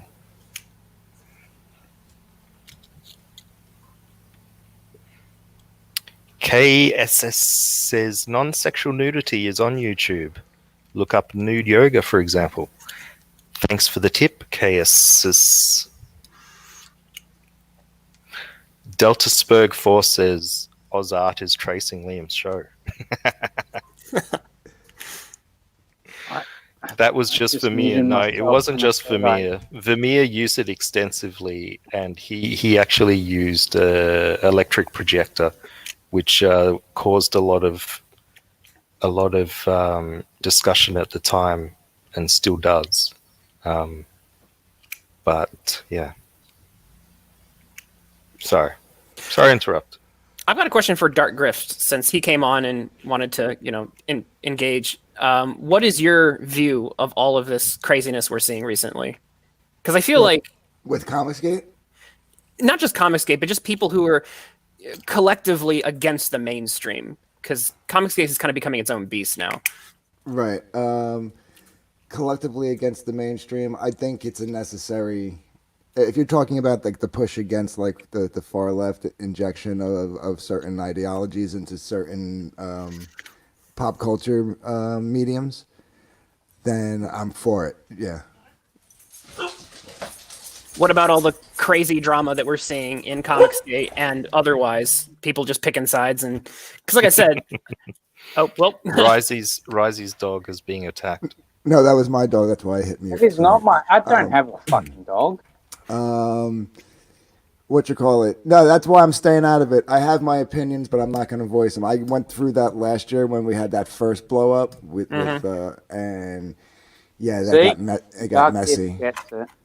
No, that's fair. Yeah. Look, you guys. This is the thing. You guys are noobs.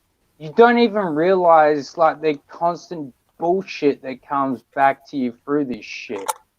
So like, come back to me when you're like been in it 2 years. So would you say that I'm not going to be taking you serious? Right. Now, if he was in there for 2 years in the trenches with you, Risey, would you then say to him, well, come back when you've been in this for 4 years? I didn't say 4 years. I said 2 years. No, but when it gets to the 2 years, you would have had 4 years. So would you then say, come talk to me when you've had 4 years? Yeah, well, yeah, no, you can. It's a dragon chasing its tail, isn't it? Yeah. No, it's not. Nonetheless. No? Okay. I will still shit on someone, even if I've been friends with them for 1 year or 5 months or fucking 6 years. I will still shit on you if you come off as a hypocrite on Twitter or anywhere else. It doesn't mean a goddamn thing to me. I'm still gonna give you shit. Well, to be fair, if they're here 6 months or 6 days, I think it's so, and like if you, I don't know how long you've been in. I mean, I've been here since the end of 2016, beginning of 2017. I think it's up to us. So you've been in there longer than me. At least fill them in on anything that they might not understand. Like, there was it seems each year the blow up gets bigger and bigger. Honestly, if you've honestly been in here since 2016, you've been in longer than me.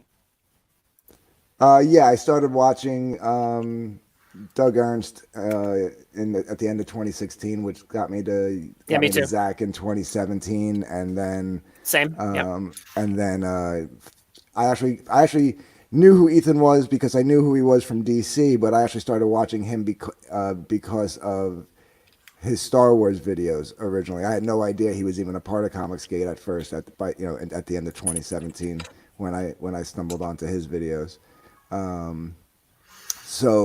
But in 2018 there was that little small schism between like the Tim Lim and Nurkish thing and all that, and then 2018 was the Mike Miller and Doug blowout. And then now this year it's the Malin verse, Malin Cecil, and I guess now EVS versus War Campaign blow up, and it just seems to get bigger and bigger every year, and it's on point every summer. It happens every summer, and you fucking get it. You've seen the pattern. It happens every freaking year, every single year. Someone gets kicked out. Now this year it's War Campaign. Last year it was Mike and Edwin and Doug, and maybe Doug was being a prick and a cunt. Yeah, he is. He's smug Doug, so fuck him. Well, I wouldn't say people get kicked out. They like to say they get kicked out, but they walk away. I can give the one difference here is War Campaign hasn't walked away, and I think that's a good thing. Because I said the same thing to Mike and Doug and them back before I realized Doug was just a grifter. I said the same thing. I was like, why can't you just be Comicsgate over there? Like, why do why does it have to be all or nothing?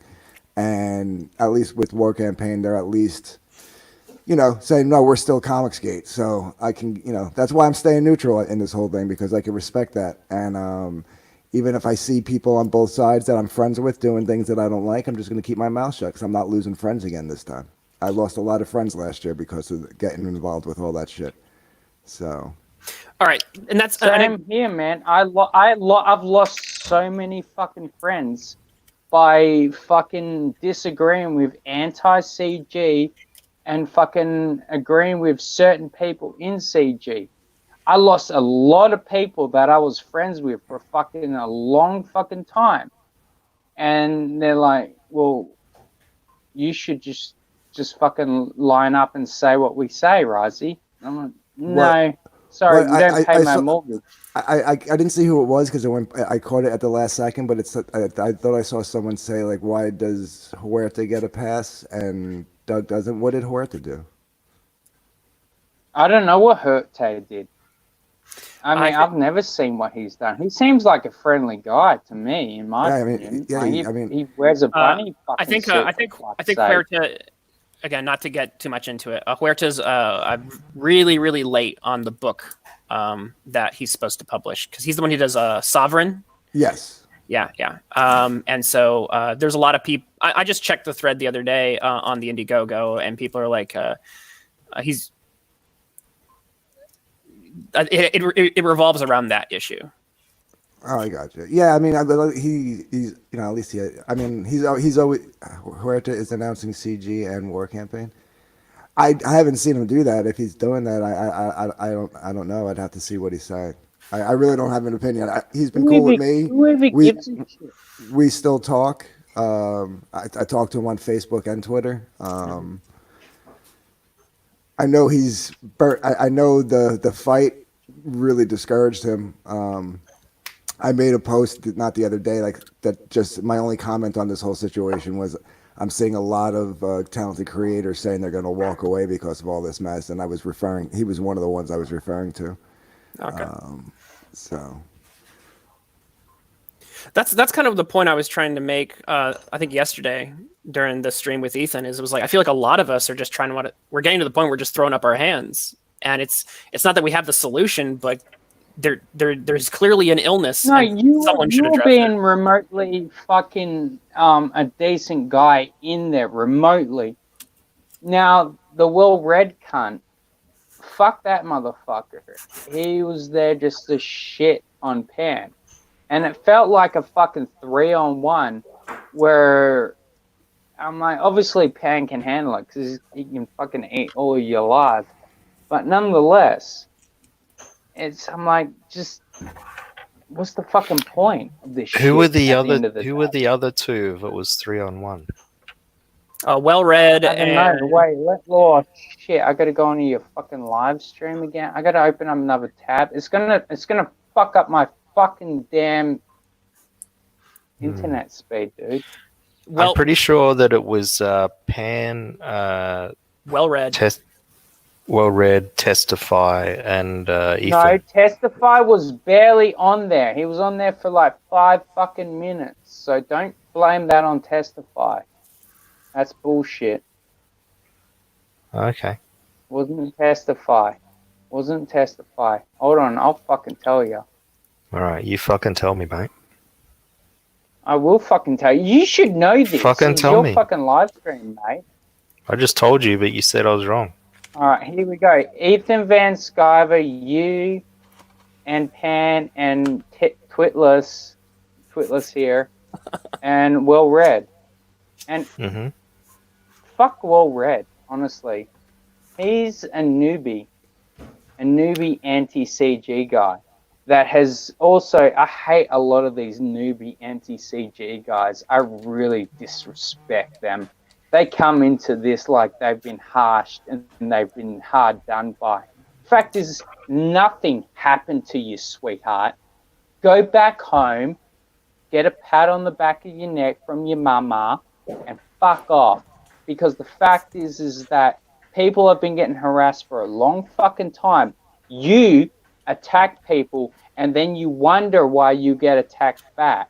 I don't think Well Read was anti-CG, to clarify. I'm not gonna say. I think he was anti-war campaign, just to be straight on that. Yeah, the fact is it's the same thing, dude. Same goddamn thing. Let's not lie. Same goddamn thing. How is it the same? Yeah, I'd have to disagree with that. I mean, Same obviously, thing. war campaigns fighting with people who are CG that are against them. So it No, can't be they the same weren't thing. fighting with CGs. No, bullshit. Because They're when not- I was bullshit, taking mate. shots at war They're campaign, not I fighting. was taking shots. They're not fighting with other CGers currently at the moment. No, now, yes, maybe. 2 fucking years ago. No. These people were sucking the same D. So do not come to me a year later when you've been harassed because now you've changed your goddamn mind. That's on you because you're gutless and you didn't have the balls to say something 2 years ago. Now, all of a sudden, that Ethan Van Sciver, Human Sunbeam, says that, oh yeah, now we're disavowing fucking war campaign. It's all right. No, you're a hypocrite. You're a fucking hypocrite. Fuck off. I've got no goddamn respect for you. Honestly, piss off with that bullshit. Piss off. I want you to run into traffic. Did you know that actually that was one of Liam's commandments, is to not to play in traffic? Well, Razi just said go play in traffic, so fuck that commandment. All right, so Well, the very first commandment is don't be retarded as well. Well, yeah, There's a few other ones in there. So There's a few other ones in there. 3 or 2 of them. Yeah. Okay. Nonetheless, I never deny it. No, I know. With this, Risey, it's one of the reasons why I have a certain affection for you, is because you have an honest appraisal of your self-worth. I don't have any self-worth, dude. Thing is, Exactly. you brought me on here because you knew it was going to work for you. That's the truth. Generally, the idea of this show is for it to work for me, because if I was required to work for the show, my life would be a lot more difficult. fair point. So is there anything else that, any other observations that you would like to get out there, Risey? No, none, really, honestly. Other than, honestly, Oz, when you're doing live streams, I was watching your live stream with Ethan and Pan and everything yesterday. And you're saying about people in the chat, you're talking to the people in the chat, and you're saying, yeah, I find it funny that people are taking over my show. How about you just take over control over the people that you don't put on a fucking pedestal, like Ethan Von Sciver? Like, do you think that do you think I'm too interfering on all my other guests and was just very hands off with Ethan? Is that what you're saying? I just think you're gutless. Do you think I haven't allowed you to have your say uninterrupted tonight? No. I appreciate that. No, honestly, I really, truly do appreciate that. Because, when I bring you on, Risey, I like to give you a fair shake of the sausage, I like to let you get out what you need to get out, because you don't want to be holding it in all the time. Dude, I say this stuff on Twitter all the time. I'm not like I'm holding it in. I ain't one of these fucking bitches that is like, oh, I got to protect my image. I'm Razi Lee. Everyone knows I'm a prick and a drunk and a loser. Doesn't really fucking mean a goddamn thing to me at the end of the day. I'm going to wake up tomorrow, same goddamn way I woke up today. Oh, look, there we go. We got cocksucker in the chat right now. I mean, sorry. Ethan Von Sciver in the chat right now. Get it out, Razi. So do what you want, sweetheart. I'm glad Ethan's in here, I was just saying before, Ethan, when I was having a chat with Twitless, and I was saying I wasn't sure whether I was going to stream because I was enjoying watching. I was listening to yours with one ear, and I was watching The Godfather 1 on the TV, and I Oh, look, now he's stealing my lines. He's calling, "What's your problem, princess?" You liar, Ethan. Did That's EVS my stream line. yesterday? Sorry, I didn't mean to cut you off. sorry, what was that, Dark Gift? I said, did EVS stream? Did I miss a stream yesterday? Did EVS? No, you did one today earlier. It Oh, was you did? today. It was just prior to Didn't this one, Didn't so realise. I hopped on afterwards because it was just a short one that he did. So that was good because then I could come on and these fine people could join me. And I do like it when artists are drawing to my stream as well. Someone needs to tweet out to Kelsey Shannon and let him know that I'm doing these nightly shows, so he can tune in too. Everyone send Kelsey Shannon a link to my channel. That's your homework for tonight. I want to see Kelsey Shannon like tweeted my show like at least 30 times. Like that would be awesome. So what were you saying, Risey? My apologies. You were saying that Ethan Van Sciver was a horrible person? I wasn't saying Ethan Van Sciver was a horrible person. What were you saying? I was just saying he was a gutless little fucking whinging bitch. Right. I would say that my description was less vague, more to the sorry, point. I didn't mean to say it that mean. Mm-hmm. So why do you think that Ethan Van Sciver is a terrible person? I'd never see. You're trying to put words in my fucking mouth, Oz. This is one of the things I don't fucking like about you. You try to put words in people's mouth. I did not say Ethan was a horrible person. Okay. I said the things about Ethan myself. I said he's a gutless little bitch. There are two different things. Okay. Is this your opinion or Stephen's opinion or This other is my Rising's opinion? This is your one No, right this now? is Risey Lee's opinion and other Risey Lee's opinion. Okay. Now, is that another I'm Risey not Lee? discriminating him. Please, wait 1 second. Do not take that as do not stop back in his book. Back his little fucking little frog book. Go back at air quotations. It's brilliant. It's lovely. I'm sure it's going to be a fantastic miracle. Oh my God, I can't wait. So, yeah, that's it. Where does this where does this dislike for Ethan Van Sciver come from, Rosie? What interactions have you had, or in what ways has he let you down as a comic creator and YouTube entertainer? How has he distressed you to have these views? Distress these views the moment that he didn't have a fucking backbone 2 fucking years ago. And that's an honest opinion. So what happened 2 years ago? 2 years ago, Ethan knows. If his bipolar little mind can comprehend it, that's the thing.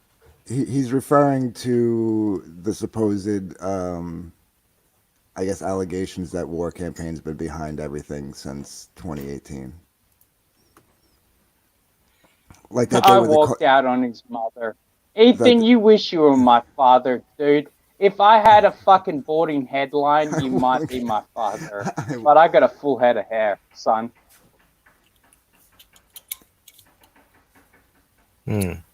So 2 years ago,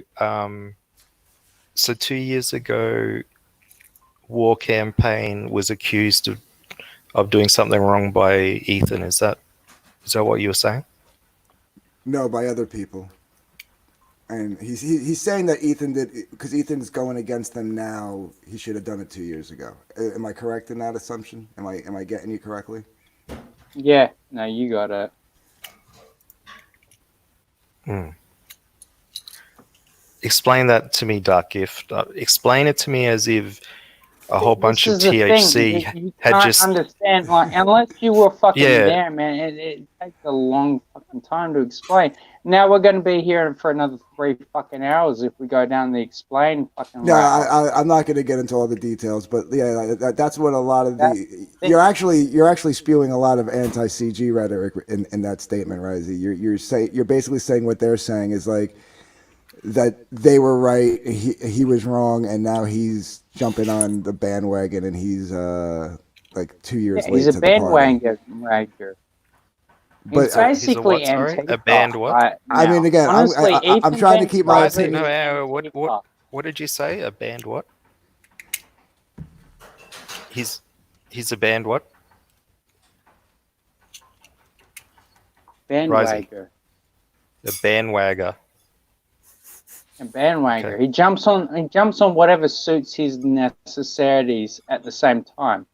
And he throws everyone that fucking meant something to him under the bus as soon as it suits him best. He's got no soul. He doesn't care about anyone. He doesn't give a fuck about the fans. He doesn't care about anyone in the chat right now. He doesn't care about any of us on the panel. Like, he comes in here right now because he comes in here just to say, oh, you've upset my mobility. Fuck you, Ethan, you gutless piece of shit. Risey, so 2 years ago. Hold on, I'm going to go smoke this fucking cigarette. All right, you go smoke the cigarette, Rising. Now, you were probably all distressed to hear that Ethan Van Sciver doesn't have a soul. I think that may be a little bit hyperbolic, but he has a unique turn of phrase, does our Risey. It's interesting the people that are so hung up on Ethan Van Sciver seem to have a few other issues going on at the same time.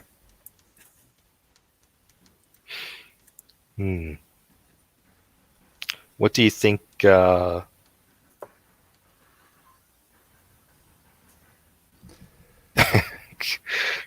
Yes, he's already been wrapped to Jesus.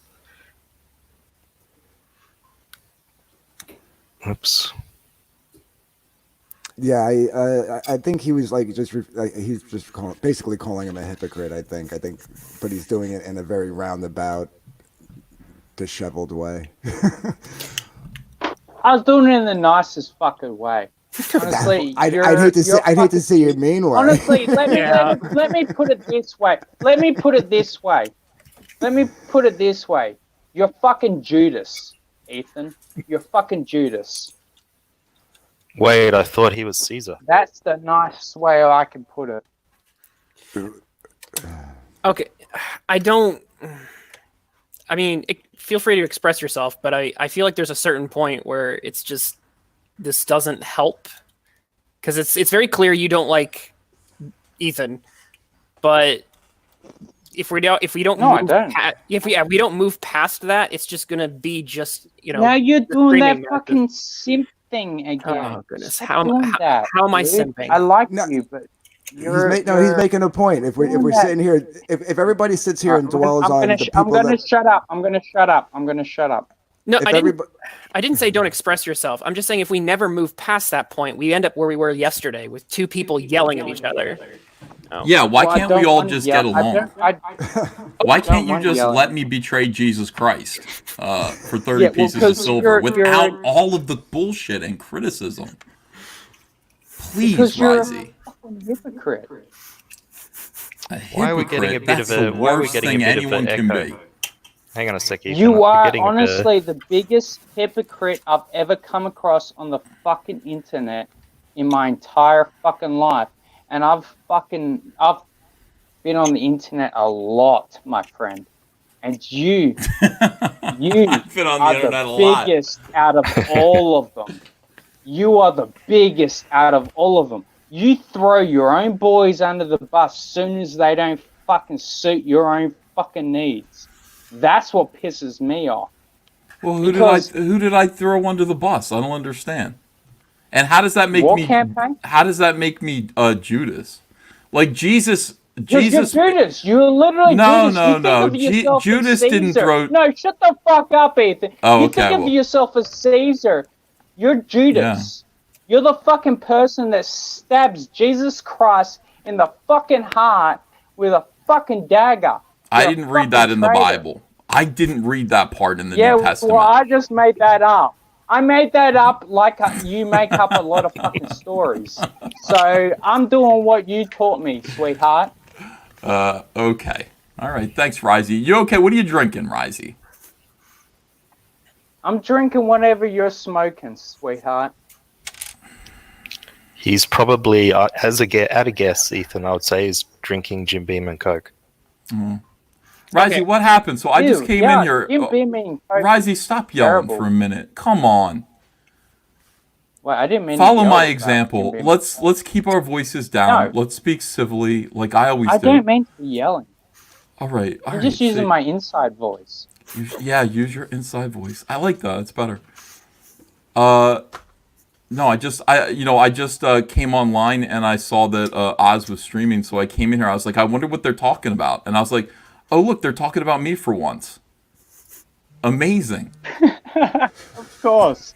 That's why you jumped in here, because you're like, oh my god, it's all about me. Like, I can't believe... all about Ethan. I know. Why would I think it was all about me? These guys are like, Ethan's a narcissist. Let's talk about Ethan all day long. Like, what am I supposed to do? You're not helping my narcissism. You're not helping it. I think that the world revolves around me because it does. Fucking jumping all around on it, dude. It does. It's just like the ignore it. No, dude, I mean, well, Risey, what if all day long, Dude, you told me 2 years ago, I'm not your fucking kindergarten teacher. So why the fuck are you worrying about? I'm sorry I left your mom. Your fucking kindergarten people. I went out for cigarettes and never came home. I know. I'm sorry. You have a lot of anger towards me. No, you didn't go. You don't smoke, you fucking porker. You're fucking too soft. Caught me. I just did. You caught me. You caught me. Yeah, damn right I caught you, because I know you, Ethan. I watched you for 3 fucking years. Yeah, I know. Jesus Christ, I know you, man. I know you in and out. Ew. Yeah, I know. Does that scare you a little bit? I probably know you better than your own fucking wife does. Oz, help me. Oz, give him a helping hand. How did we get a helping hand? Ethan, you have to understand that I'm 2 hours and 12 minutes into this situation. So I can't extend too much help towards you. But okay, Risey. Speaking as an Australian, all right, what is the real problem?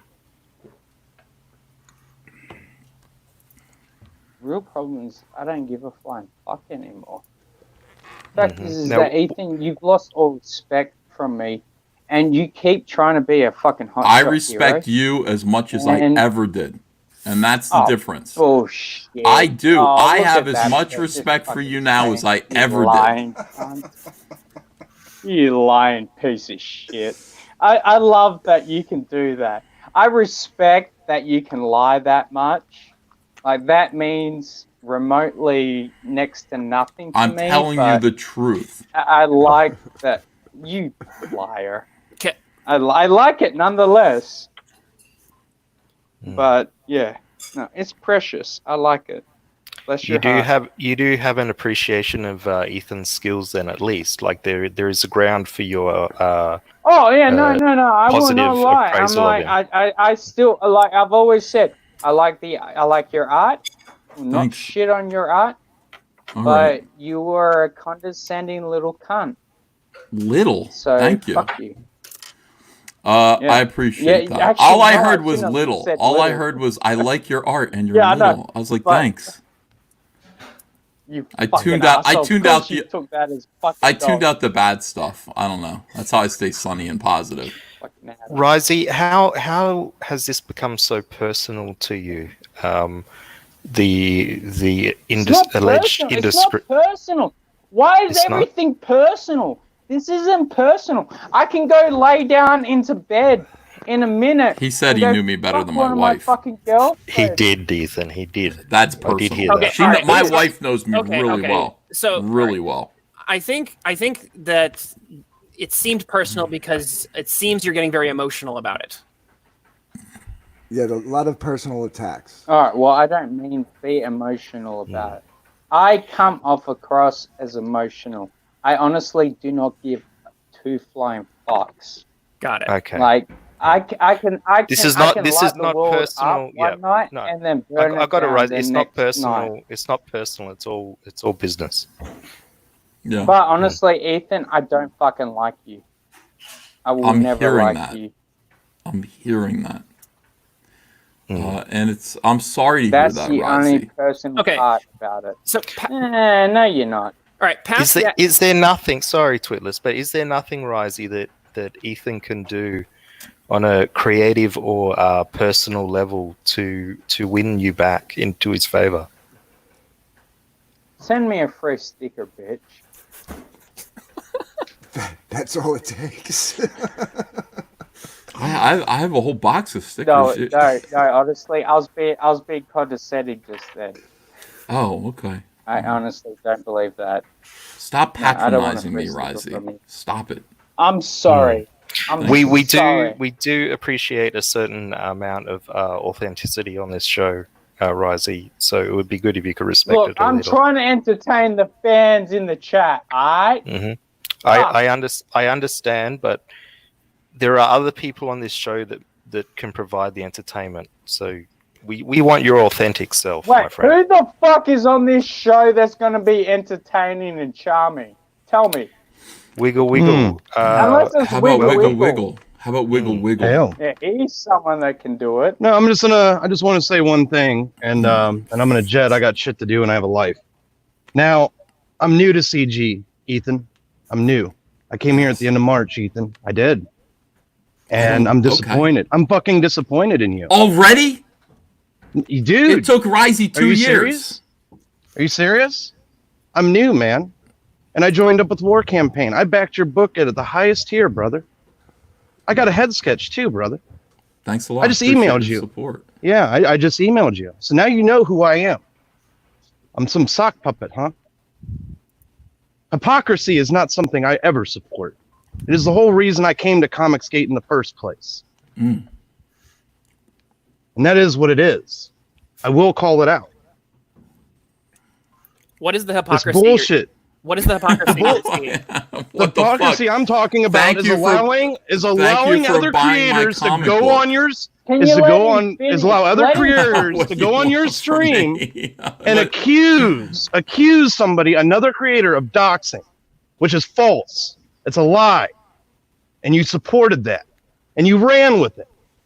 I did what now? No, I dude, are you serious?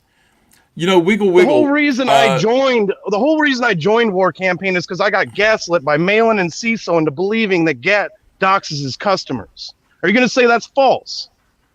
I have no idea what you're talking about. I have zero clue what you're talking Plead the about. fifth, huh? Plead the fifth, huh? No, What do you think pleading this the is all fifth- about? What do you pleading the think this fifth- is all about, dude? Pleading the fifth is when you do know what someone is talking about, but you're Oh, actually really? Oh, not is saying it because it might incriminate you. Oh, I literally really? have no idea what you're talking about. Okay, so you don't know anything about the allegations behind John Malin and Cecil Tell me. accusing Gat of doxing his customers, accusing War Campaign of doxing people, Oh, which is false. no. I know the Cecil stuff, and I've explained that many times. I understand exactly why Cecil's worried about people doxing him. Oh, see, now you're going to deflect because this isn't about Cecil worried about being Cecil's doxed himself. What are you talking about? Wait a That's second. a deflection. Now, hold That's on. a deflection. Now, asking you a now, he's hold asking on you a 1 direct second. question, You and said you're no. fucking Now, deflecting. How is it a deflection? You said you will let Malin and Cecil come on your show. It's a deflection. It's a deflection. You're gonna try to gaslight me? Answer the fucking question. Wait, I'm sorry. I didn't hear the question. Ask me the question again. Because I thought I was answering it sincerely. No, you weren't. You're deflecting it. Okay, You're go not ahead. answering it. My question is, this why is one would of you those allow... yes or no questions that Testify It's not a yes or no. Well, dude, no, it's not. It's not a yes or no question. It's like, do you have integrity or not? Period. Yes. Are you going to allow? Are you going to allow other? Well, you're not proving it. You're not proving it. You're failing. Okay. Go you on. are. You allow other. You support other creators. Support them. Throw out. Yes, you support other creators that How do throw I allegations. support them? How do I support people? Are you serious? Oz, How do you support people? Hold on a second. Oz, let me ask you a question real quick for Wiggle Wiggle's benefit. Yes. Do you agree with everything that's said on your show? No. Did you denounce it? Did you denounce it? Oz, that's a big allegation. Do you denounce everything that's said on your show? Comicsgate is based on trust. It's based on trust. Without trust, Indiegogo does not work. And if you're trying to poison the well of consumers for your product, for somebody else's product, you're destroying them. Are you fucking serious? I don't know what you're talking about. Slow down. Oh, okay. Make you don't a know point. What I'm talking about. No, I don't. Say what you're. Here's what you're telling me. He's making a point. Risey, Dude, shush. Why Risey. can't you even hear that? Don't tell me to shush because you can't even fucking listen. So don't tell me to shush you can't. because you don't even have a fucking hearing capacity. So fucking listen for once. I'm trying to listen to this belligerence, and I can't understand what he's talking about. And when I ask a question, please subscribe to this channel. When I ask a question to clarify things, I get shouted at by both of you two lunatics. Now you listen to me. No, I'm not. I'm trying to clarify and make things clear for you. You both sound a little bit hyper. Just settle down. Now, here's what I want to ask Oz. You gonna call me a Oz, faggot? Hold on. I ain't one of these. We haven't gotten to the point where I call you a faggot yet, but we might. That's sweet. Good customer care. I like the aftercare. Good stuff. Fucking softcore Aussies all the fucking time. This is your fucking difference. All right, so I'm getting the rage is coming through. Yeah, man. My trust is broken, dude. I'm new, dude. Got it. My trust is fucking broken. Okay, so you that is a very so true, Leodora, so true, and yet here we are. So my question is this, Oz. No, Wiggle, please, give me an exchange back and forth between me and Oz before you interrupt. Okay, that's all I'm asking, because I'm happy to come in here and talk, but I got to be able to get my point out, and then I'll listen to your point, and we can communicate. Because I'm here to listen for real. I'm not being disingenuous. I'm being serious. Oz, Is it vital or necessary, or is there any implied endorsement by you of the views expressed on your show? Yes or no? No. Right. So there are people that come on your show and they say things that are probably, in your opinion, or maybe even factually untrue. True or false? Yes. Yes. Okay. So, do you think that you and I have different obligations when we put on a YouTube show? Do you think there's any implication that I have to agree with everything that's said by the people I put on my show? That's a blanket statement. That's a blanket statement. No, exactly. So Comicsgate creators are not held to a higher standard then? Is that what you're saying? You'll get your turn. No, bullshit. Let him finish. You'll have your say. It's totally fine. Okay. So having said that, I had two people on my show, Cecil and Malin, and Cecil already had reason to believe that he had been doxxed. Oh my god! Cecil and Malin were your two guests? What a fucking shocker. Clap what on a shocker. The fucking hands. Those are just regular consumers. Right. The same level there. There we go. I don't know what that has to do with anything. Apparently you don't. You guys are a war campaign. You guys are not average consumers. No, I wasn't war campaign. I wasn't war campaign before, buddy. I wasn't. But you see, war campaign stands by the values of Comicsgate. And that's what I'm here for, is Comicsgate, not bullshit, not YouTube clout. I'm here for books. Not lies and deceit and dishonesty. Well, I promise you that the Cyberfrog books that you ordered from me will come without lies, deceit, or dishonesty. My YouTube show, however, might have people saying things that you disagree with. It might have people that say things I might say things that you disagree. Opinions are different than accusations, buddy. Opinions are not the same as accusations. Don't try to spin this. I disagree. I think they're very similar. You disagree? Yeah, I think they're very similar in the sense that I don't have any obligation to correct anything. That somebody if comes another on my creator, show if another creator is accusing somebody of doxing, I would say to you what I told. I would say no evidence. I would say to you what I said to them. I would say go deal with them on your own. What do I have to do with this? I'm a third party. Exactly. Why am I being? I am a third party. I did not say the war campaign doxed anyone. In fact, I've said the opposite many times. Many times I have said. Did you say that about Gat? Say it about Gat. Say it about Gat. Right now. Say Gat does not dox his customers. Say it. When I say war campaign does not dox its customers, that includes Gat Hanzo. Say it. I want to hear you say Gat Hanzo does not dox his customers. I want to hear you say that. Oz, did I not just say that?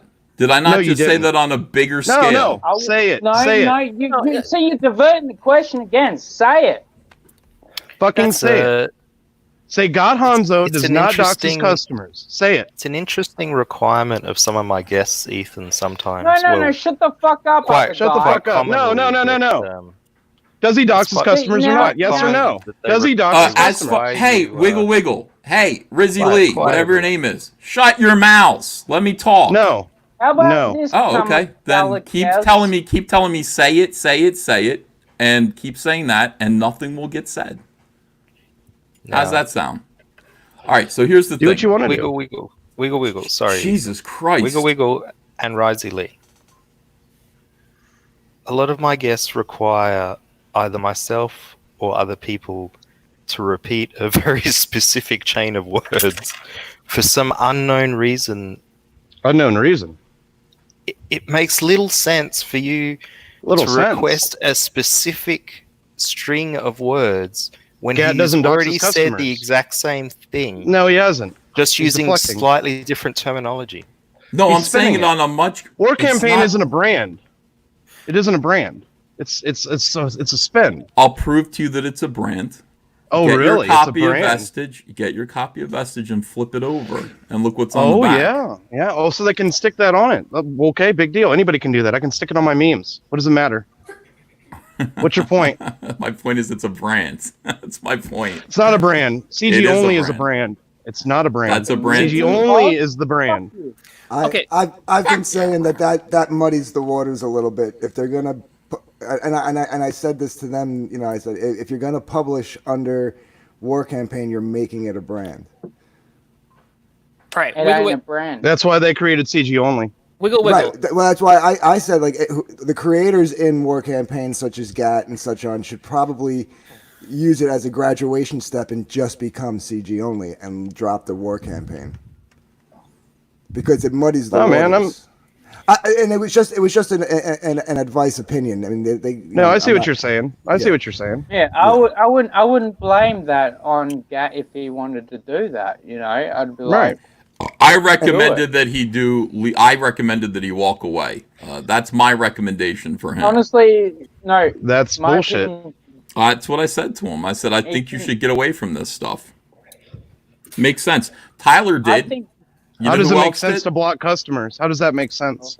I gotta block people. Aren't we against cancel culture? Isn't that what this is all about? And here we are. I got one of your fucking. I don't think that's what cancel culture is. Oh, you don't? So now you define cancel culture? Yes, I do. Most people understand. Most people understand what cancel culture is, and it doesn't mean blocking a nuisance on Twitter. It means destroying someone's career, life. Look, let me put it this cancel fucking way. Shut the fuck up for 1 second, Ethan. Let me put it this way.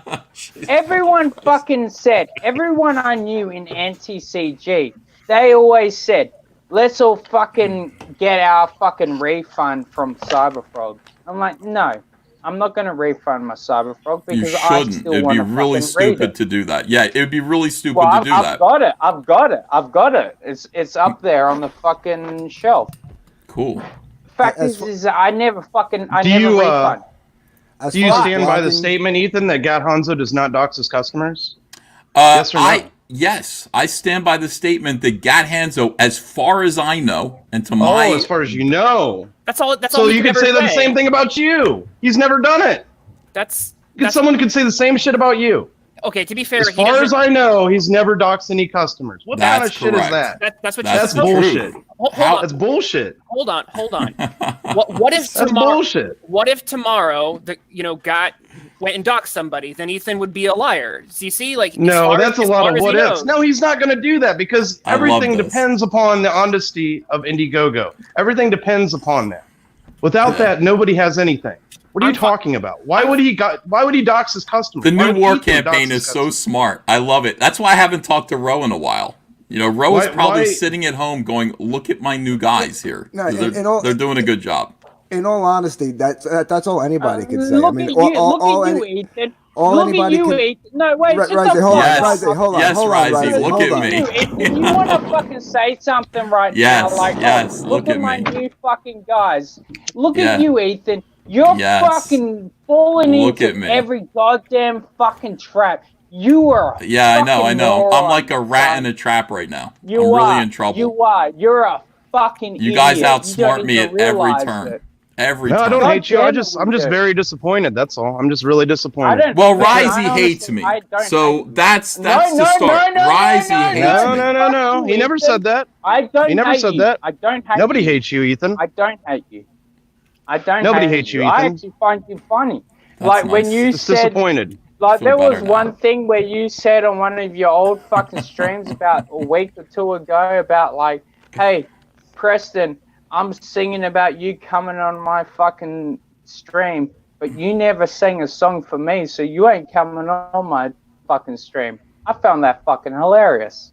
I don't remember saying anything close to that. Fucking hilarious. Of course you don't, because you're a fucking idiot. Okay, can I for a second? Yeah. So no, you can't. So wait, I want to hear more from Wiggle Wiggle. Hold on, Wiggle. Now, what I was about to say was that as far as I know, meaning, in my opinion, okay, to the extent of my knowledge, in other words, Gat Hanzo has never and probably would never dox his customers. Do you know why? Why the fuck because did you write that, Oz? Because do you word it that way to not offend Malin and Cecil? Is that what it is? No, I word it that way to protect myself in case I don't know Gat Hanzo as well as Rizzy knows me. But you can say that other people don't dox, though. No, I can't. I can say, to my knowledge, these people do not dox because I don't know them that well. I don't know you. I don't know Rizzy. I don't know Oz. I don't know Gat. I've never met him. But I do know after a few conversations with Rizzy, please shush. I've seen your original Rose Tico stream. I don't know what that has to do with anything. Are you? Yeah, that's nothing to do with the conversation right now. I've seen it all. He's trying to prove that he's a fan. I'm like, thanks. All right. I'm anyway. not a fan. No. I see. Okay, my bad. You've seen everything I've ever done. All right. Now look, what I'm trying to say is this. To the best of my knowledge, War Campaign's attitude towards doxing is as follows. We don't dox because we don't want people to be afraid to support our campaigns. We think that the trust between the customer and us is vital. And yet, there's a really scary video of Ro Kabir Kumar going, "I got all your doxes, motherfuckers!" And now, what was the context of that? I would say context doesn't matter. I would say context. It does matter. Context of any joke matters. Context doesn't matter. Wiggle. Context doesn't matter when I'm somebody who is I don't know you guys. Who is considering backing your campaigns. No, shut the fuck up. And then I see that video. And then I say doesn't matter. I gotta tell you to shut the fuck up for 1 second. I'm trying to make a point. I can't make a point with these guys. I hope the chat hears what I'm saying. I think the chat does. Because I think the chat hears me. Put up videos a year ago, and you fucking were taking shots at me back a year ago. Yeah. Malvin Harris says Roe was clearly being facetious. Now, Malvin, you know that and I know that. But what I'm saying is other people who don't know Roe as well as you and I do, and by the way, we don't know Roe very well. We just see him on the YouTubes. They might see that clip and say, holy shit, this guy's Charles Manson from East India. Anybody can go. We better not send him our docs because he's a maniac. And then you could say, no, he was joking. And they're like, you know what? I'm not going to take that chance. I'm not going to take that chance. What's the context? Who started that? Who is he mocking? What's the context? I just explained to you that it doesn't matter. No, like, you and I get it. It does matter. You and I get context it. Matters. Explain to the really audience smart for new people. We're keyed for new people. No, I was tricked into it. We've been watching. I was deceived. We've been watching. Let's just say we've been watching the Twin Peaks of Comicsgate for a long time. We get it. But somebody else who just walks in and catches the midget dancing and talking backwards. Happened to me. And that happened to me. And who started that? That was John Malin and Cecil. Was one of the that happened to me, guys. Well, see that goes back to what I was saying about how putting out a book and then still being like the LARPer can kind of muddy the waters.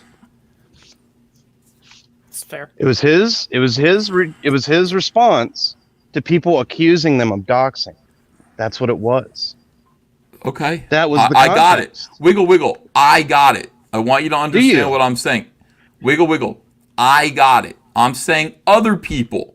You can't count on other people instead of leaving out the context. It's not my job. It's not my job to explain. It's not your job. It's your job to mislead people. I don't do that either. And leave out the context. Leave out the context. No, I don't do that. Can you please just say you're not the everyone's kindergarten teacher? Just do that, Nathan. I'm not everybody's kindergarten teacher. There you go. There you go. All right, you were quiet for a minute. I appreciate it. Look, this is the thing. Wiggle. I'm going to try to explain this one more time. You and I get it. Other people don't get it. I didn't get it at Other first. people don't. I was deceived. I was deceived. Well, that's a problem. So it is a problem. But it's not my problem. It's not. That's beautiful. It's not my problem. It's War Campaign's problem.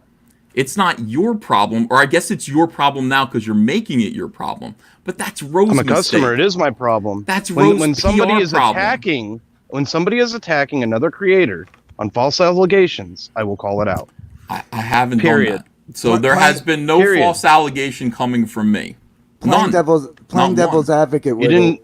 When you said that when you came in and you believed it, you're basically, that's exactly what Ethan was just saying.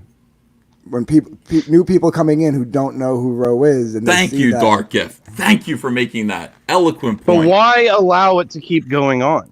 Why allow it to keep going on and not call it out? My problem isn't your problem. No, not to fix Rose's but your friends like to do it.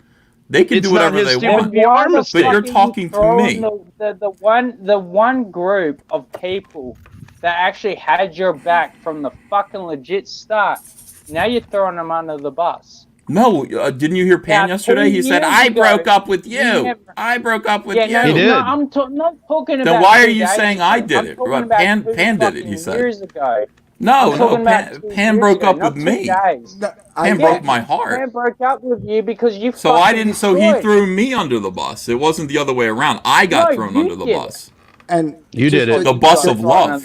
Just to address when you said, well, why didn't you explain it? I'm going to put it to the same, like this fight going on between everybody in Comicsgate right now, I've been staying out of because I have friends on both sides that are at each other's throats. So I don't voice my opinion on anything, even if I think one of them is doing something wrong.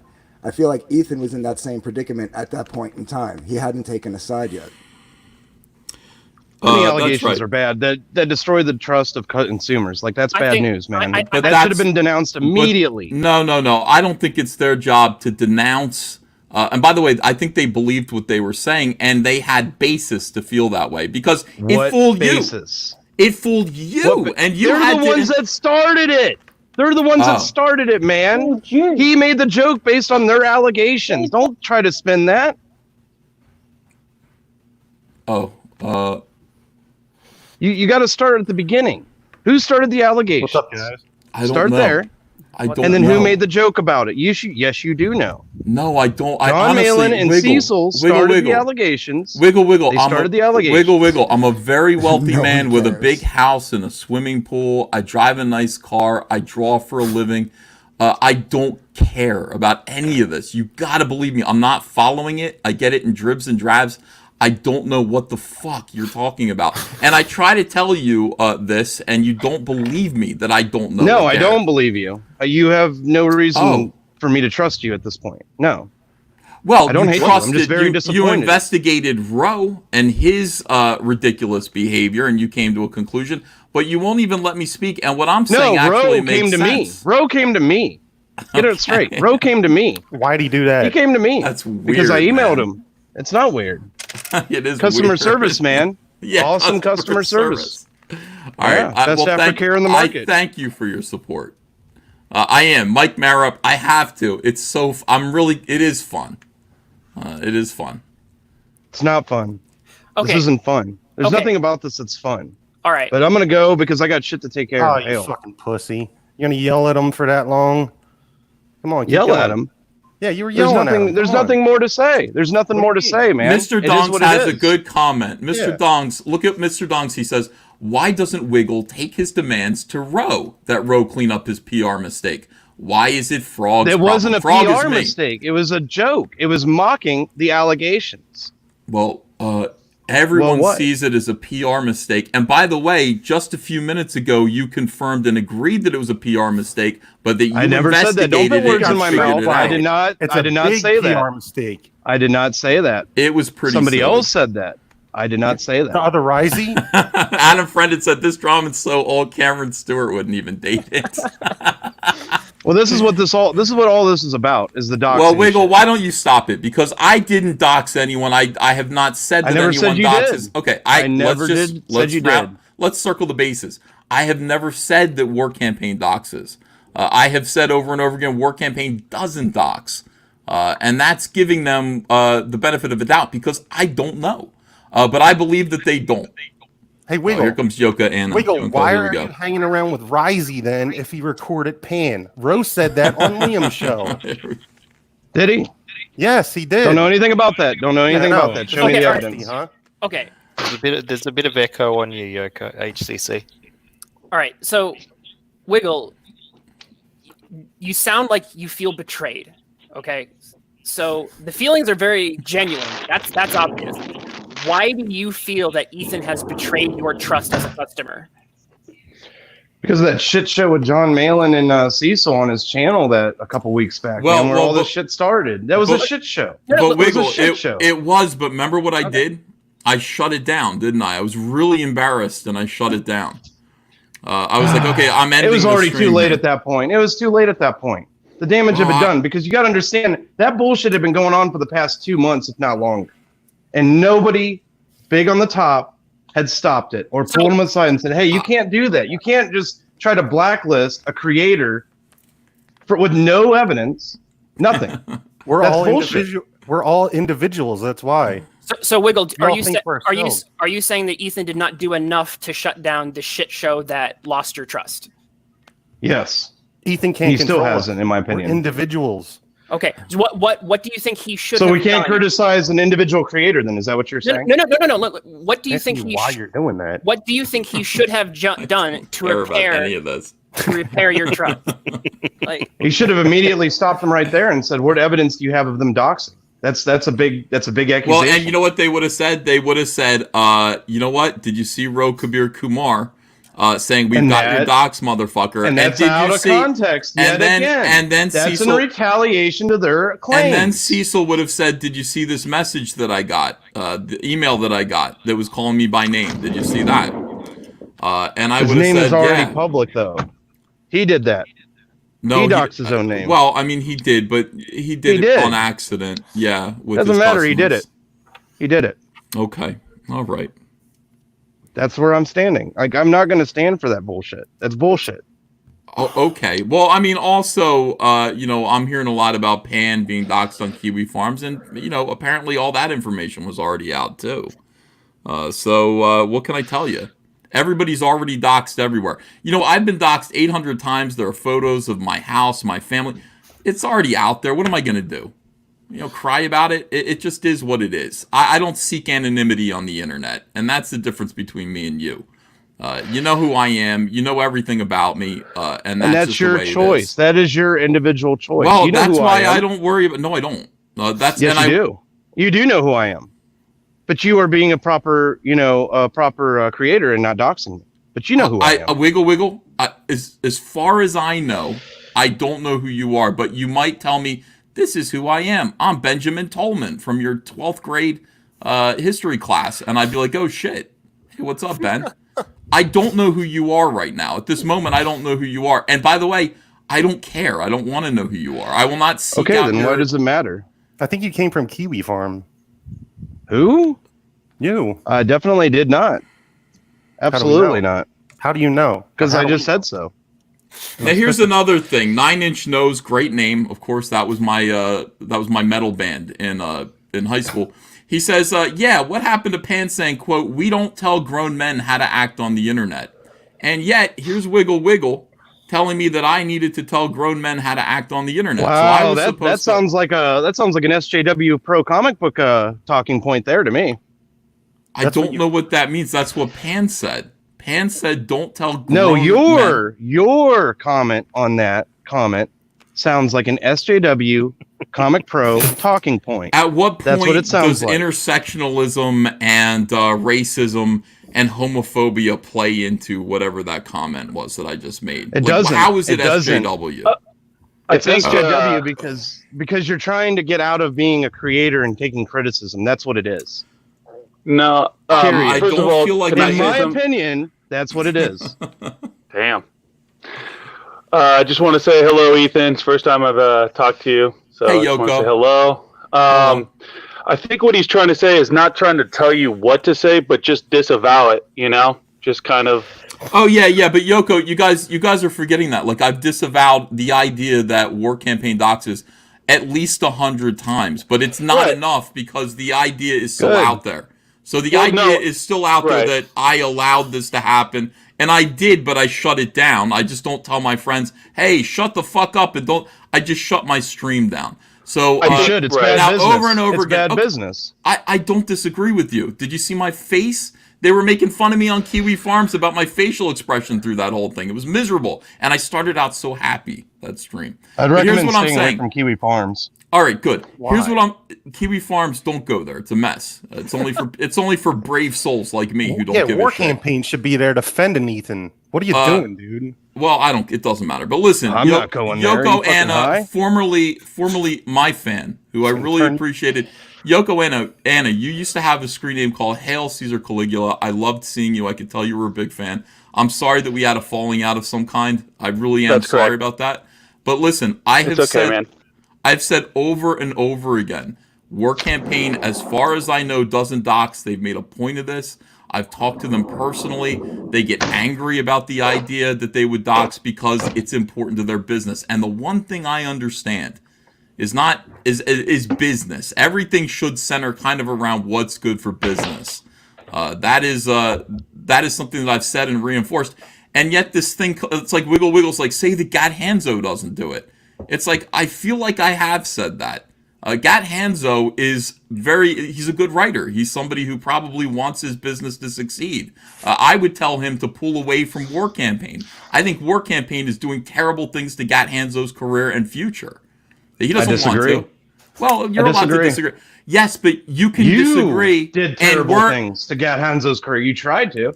Well, no, I did John not. Malin tried to. Cecil tried to. No, we all tried to help him. Vestige 2 is succeeding, regardless of what you tried to do. That depends on my opinion. That's my opinion. Wiggle, that is a matter of perspective. I would have had that bitch up to $200,000 by now, and you know doesn't matter. It's still fulfilled. It doesn't matter. It's two different campaigns. Two different situations. No, it isn't. It's the sequel, and all of our sequels are doubled in sales now. So that's what I'm trying to explain to you. How many weeks is it on? 2? It's not even over yet. And you're already claiming judgment, huh? No, I'm not. It'll get to 60,000. That's my judgment of it over the course of 2 months, maybe more. We'll see. But Yoko Eno, here's what I want to say. This is a tremendous misunderstanding. I feel like people are insisting on points out of anger and not listening to each other. My problem with War Campaign right now is they're threefold. These are my complaints with you guys. One, I hate the peasants meme. I think it's really, really bad. I think it's bad for morale. Two, I love the peasants meme. I know you do. I know. But I'm explaining. You know how we said business is important? That's bad for business. All right. So to me, it's all about business. You might like it and think it's cool, and make cool memes. It's not making anybody any fucking money, and that's what I care about. I don't know. Monty Python disagrees. Wiggle. I mean, you're seeing Holy Grail? I want you to stretch your IQ points if you can. You don't know anything about me, sir. 1.5. Well, I'm just talking to you. So you want to insult my intelligence since you don't know anything about right now. I have to. No, you don't. No, you don't. That doesn't I have help. to. That's not going to help. No, you don't have to. Oh, it will. It doesn't get us anywhere. Okay. So here's what I want to say. I want to say I don't like the peasants meme because despite how funny it was on Monty Python, okay, it isn't selling comics. It creates envy and division. It makes people not want to work together.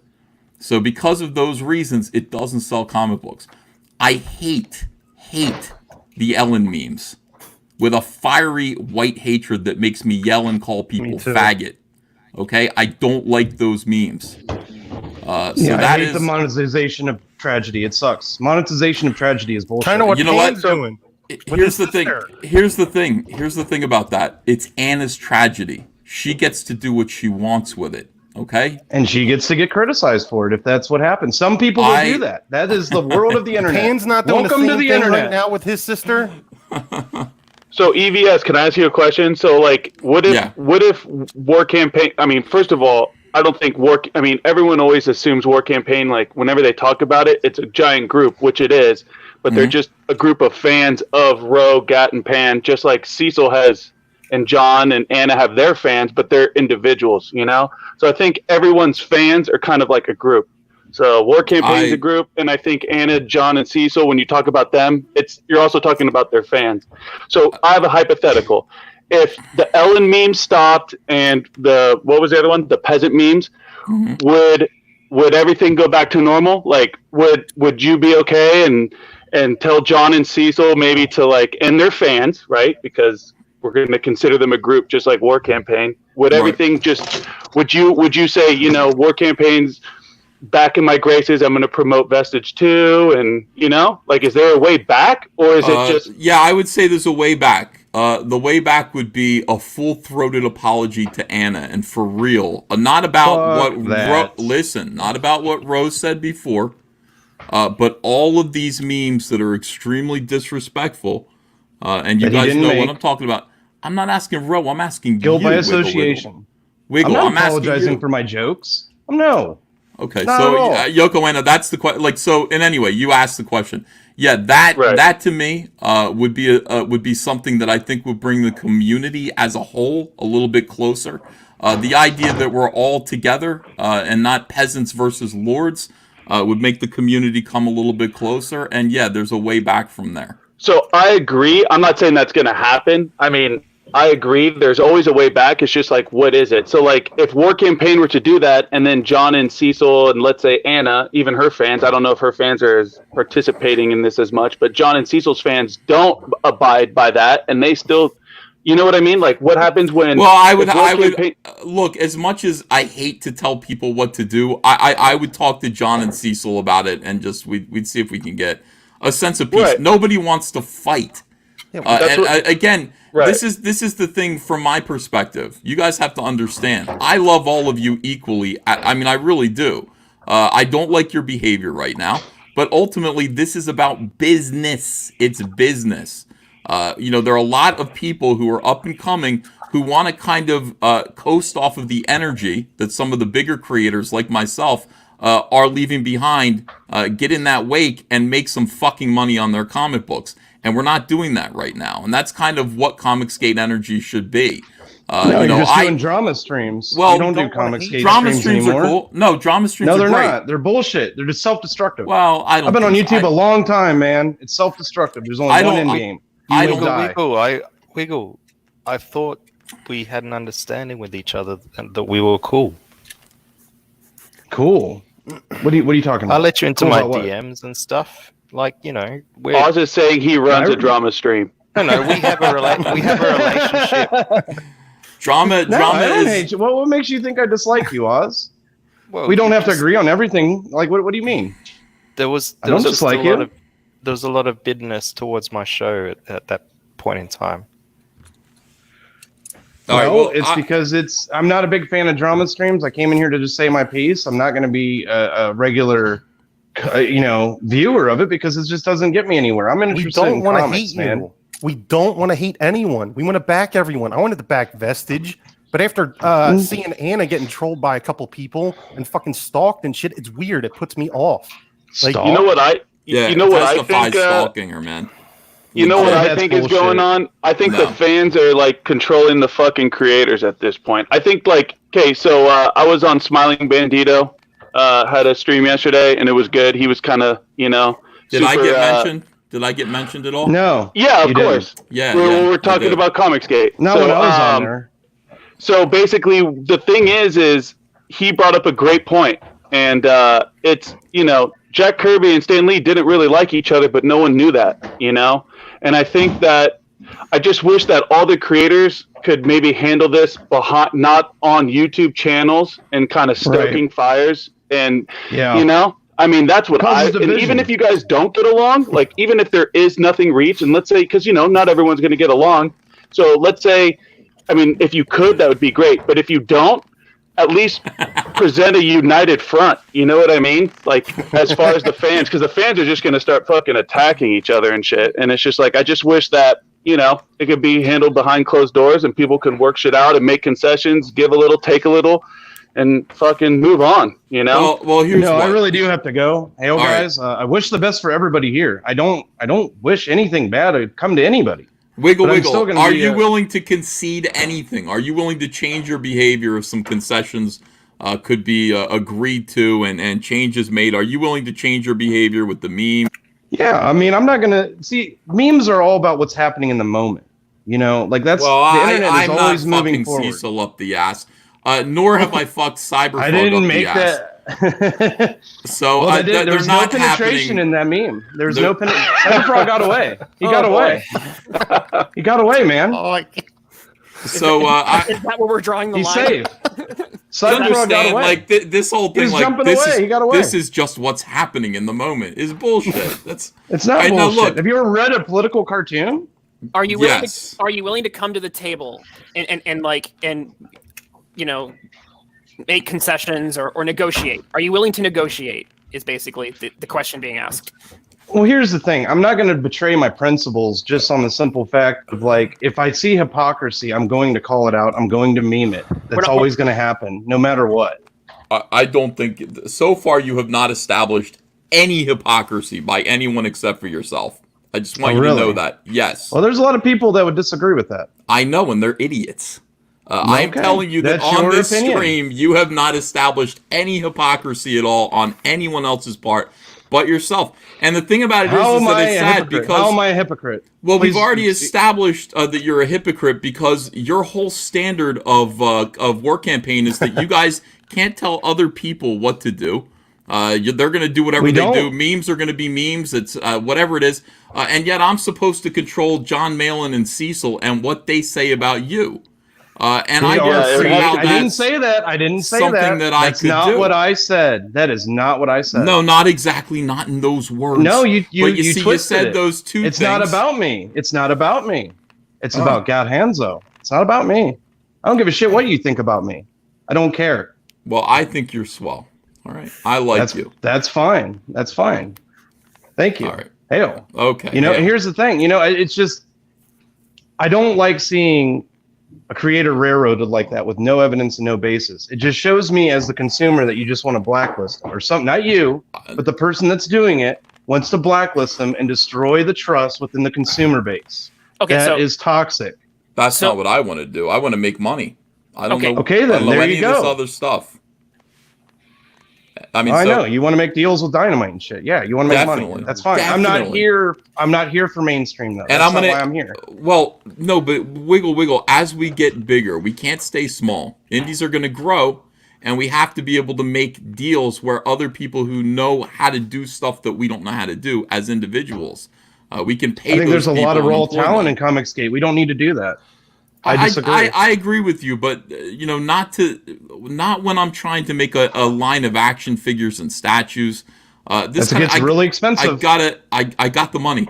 I just don't know how to do it. So I have to employ people who are going to help me do that, who have done it before. And it doesn't mean I'm a sellout. I'm glad I have does Sweens. that. He did that for a living for years.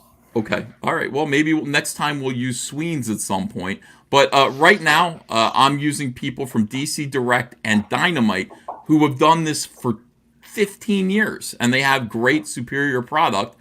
They're doing Cyberfrog now, so we're in that tax bracket where we're using the best talent that we possibly can. And it's not a sellout situation. I don't work for them. They work for me, Wiggle. We've got the mainstream. However you want to look at it. I don't care. I'm not interested in replacing the mainstream. I'm interested in Comicsgate, period. I'm not interested in the mainstream at all. I don't understand what you mean. I don't understand. What if the mainstream goes away and we're all that's left? Wouldn't we be... That's what I'm saying. I think he wants Comicsgate to become mainstream, not use mainstream. So, like, okay, Ethan. So, like, with your figures. So, obviously, you haven't done it before. You're going to need help. You're going to need to use Dynamite and CG Direct or DC, whatever. It's a shitload of money. But after that, like, once you've done it, let's say once or two times, do you think that you would start your own, like maybe all caps?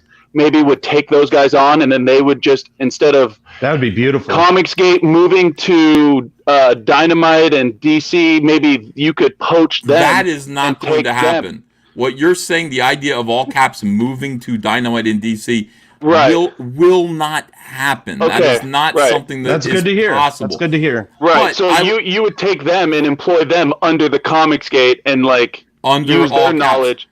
That's correct. Right. So this is the beauty of this, guys. What is so wonderful about what is going on, and I think you guys are missing it, is that everyone who works for me gets tainted, quote unquote, by Comicsgate, by the Comicsgate label. It's a scary and risky thing that most people in the mainstream are afraid to do.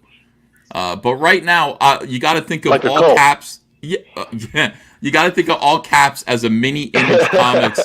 In 1991. Now, Image Comics, you might not remember, they became Image Comics, but first they had to be sheltered under another indie company called Malibu that for one whole year taught them how to do everything. They had the resources, the printers, the colorists, everything that Image Comics wanted to use in order to be able to go completely independent.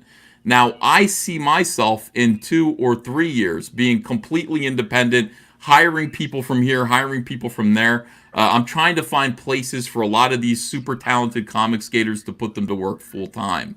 Doing Cyberfrog, Fearsome, and other books. We're talking about doing American manga with Patrick Top. So we got a bunch of stuff going on right now. It's going to take time to grow. It's going to take time to develop.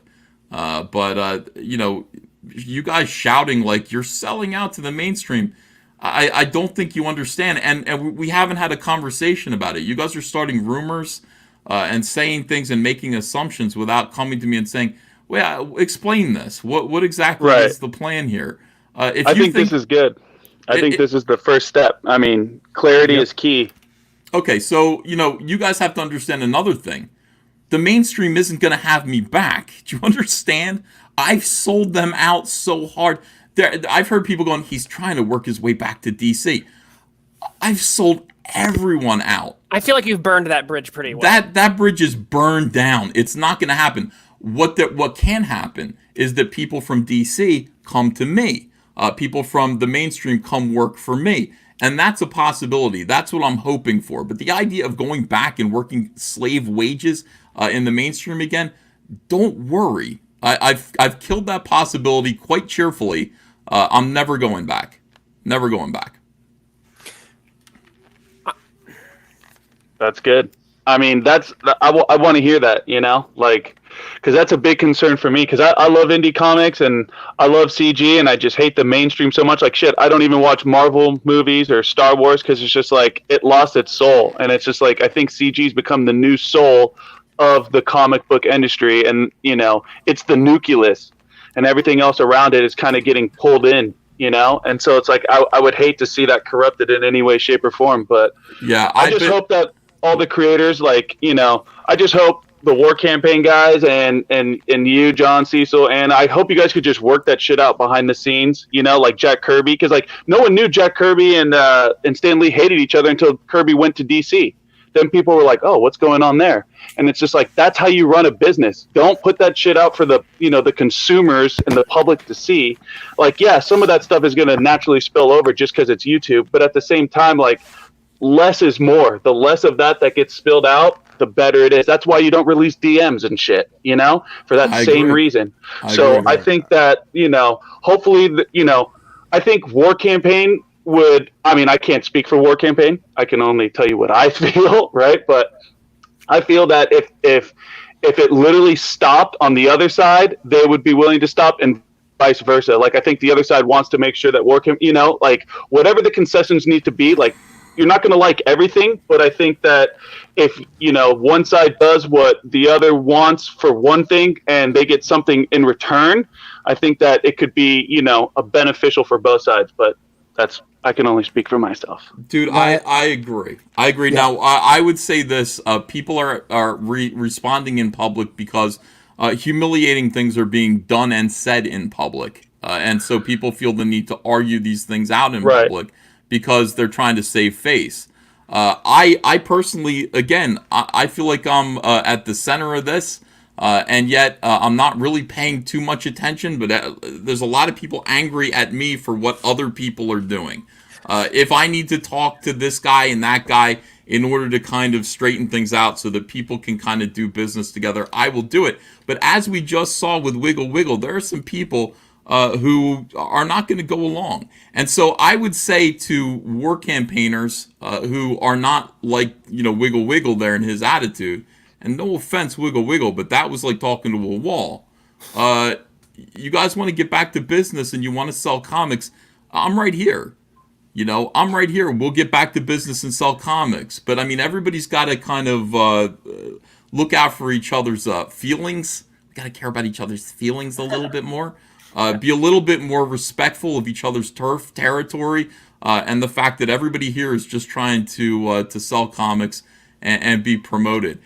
There's no reason. As I said, when I saw this starting to go down, I told Ro and Pan, I said, Vestige 2 needs to do double of what Vestige 1 did. For my own sake, my own satisfaction. We got it. We can't do this. I see us going down a really bad road here and kind of breaking apart. And then Vestige 2 just is not going to do that. If it's not on Comic Artist Pro Secrets, it's not going to be making the money that the first one made. They decided to disagree with me and take that risk, and I don't think it's paying off. So my recommendation is whatever problems you guys have, work them out. I'm here to listen. I'm not here to be screamed at by lunatics, but I am here to listen. And if you guys have legitimate grievances, I'm here to talk about it. If you guys have things that are wrong and misunderstandings, I'm here to talk those through too. But I think I can be reasonable. And Yoko Anna, I'd like you to change your name back to Hail Caesar Caligula. I would actually love to, but yeah, I mean, I was just, you know, the whole thing with me is, you know, on your channel, I was just like, you know, it was weird because I was a moderator. I never did anything on, you know, bad for the channel. I know the rule is nothing homophobic, nothing, you know, racist, but like, you know, people like John Delarose would come on and Doug, and people would mock them, but they still got to say what they wanted to say. And just because I said Yoko Anna, I don't know if you were in a bad mood that day, but I was like, yeah, I said Yoko Anna, and then you unmodded me, and I was just like, well, I thought there was free speech on this channel. Me. I didn't do that. I did not unmod you at any point. I've unmodded 2 people, and it was for jokes, and then I gave them their wrenches back. Okay, because I got unmodded, and then I was just like, well, I mean, that's when I was just like, oh, so other people can say stuff, but I can't, like, I don't know. I was just like, well, at least I'm free and I can say Yoko Anna whenever I want now. And so, yeah. Why don't you not do it? That's why don't you be Anna a fan? Came about. Why don't you come back and be a fan? I know you're a fan. I know you're a fan of Cyberfrog. I am a fan. Okay, change that name because it hurts someone's feelings. And then instead of hurting someone's feelings, why don't you change your name to something that says you're a fan? And if it's not Hail Caesar Caligula, which I thought was cool as fuck, I always thought it was me. I always thought it was somebody being an alt of me when I saw that. But if it's not that, something else that's Comicsgate and cool and that makes you a member of the community and not someone who looks like they're trying to hurt someone else's feelings. Fair enough. I was just doing it just because I got told not to say it. You know what I mean? I'm not trying to like hurt someone. I was just, I was making points and stuff, and I think maybe you just saw that one comment at that time. Yeah, and, it's possible. We happened to be talking about Anna at that time, but I was talking to other people in the chat. So I think, I don't know what happened. I mean, I can't assume, obviously, but. I could be mistaken, but one thing I feel like I'm hearing, and I even heard it from the people who are yelling at you, Ethan, but I feel like, and I could be wrong, so if someone could correct me, and I would love for Wiggle or... I went back and listened to the stream yesterday, Twitless, and it was like, you're like, just to throw a bone for Pan here, just to throw another bone to Pan, just to throw a bone for Pan. Where was my bone? I got 0 bones yesterday. Everything was you helping out Pan and criticizing me in ridiculous ways. That's not what I meant. It was mostly because I feel like Pan was the only one on his side, and I didn't want him to feel too ganged up on it. I felt like I was the only one on my side, but go ahead. That's not what I meant. I also felt like it was kind of like a tongue-in-cheek thing with everyone knew that Pan was making a fool of himself, and I was like, let me try to at least interpret what I think he's trying to say. That's what I was trying to do. Sure. What stream did I miss? So, what I think I'm hearing from the people who were yelling at you just now, even, and I could be mistaken, so I would love for them to correct me if I'm wrong. Say it! What I feel like they're saying is that they are afraid that Comicsgate is going to turn into the man that it was supposed to fight. Yeah. Well, that's what I keep hearing. Yeah, I hear them say that, but I think that it's a little bit misguided. Let me just put it that way. First of all, Cyberfrog, I think that there's confusion because there's the word mainstream, and they think mainstream is a bad thing. No, we want to be the mainstream. The mainstream is only bad right now because it's been corrupted by social justice warriors. The mainstream as it is used to be good. It was what we all liked, right? I mean, it was the days of, in the 1980s, Spider-Man, McFarlane, Jim Lee, that shit was great. But then it got corrupted in, with the Gail Simone feminism and all that bullshit. Now the mainstream has been poisoned. But we want that to die, and we do want to become the mainstream and replace the mainstream. Cyberfrog is a very mainstream character. It has potential to be enjoyed as a video game, action figures. Kids are going to like the character. And I aspire to make Cyberfrog mainstream, but it's not going to be connected to social justice warriors. It's just the victory of Comicsgate. And the ultimate victory of Comicsgate is for us to have everything. To be able to go wherever we want, to publish where we want, to work with who we want, and to not be gatekept and rejected by social justice warriors. To have all the money, to make all the money while those guys eat cat food and dog food and die in ditches. That is the ultimate goal of Comicsgate. So when people go, I'm afraid of the mainstream, Ethan's going to go mainstream, I'm trying my best to become the mainstream and not to go back to work for the slave wages, the SJWs, of the corrupted current mainstream. So we need to kind of not make mainstream such a scary word because... So I think you clarified it right there. Like, that was the whole thing, is just the word mainstream is like so fearful you're Mark that... Wade, so you're Gail Simone. Right. That's kind of how I have to admit. I kind of felt the same way. Like, I was kind of scared. I'm like, oh my God, this thing I love so much is just going to become the thing I hated. And I think that's the fear. But I think clarifying that, like, the whole frog toy thing, I think you explained that very well. Like, they're going to end up working for you. So, like, fuck, like, leave Dynamite once you figure that shit out or whatever. Maybe not leave Dynamite, but whatever, like, you need to make that work for the Comicsgate people. Dynamite doesn't put their label. Yeah, Dynamite. I've received a paycheck from Dynamite for the Vampirella covers.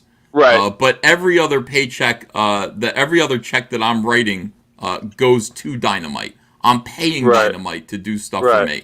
Dynamite isn't paying me. We had this one agreement where it's like, hey, you're a pretty big name. You can probably sell this.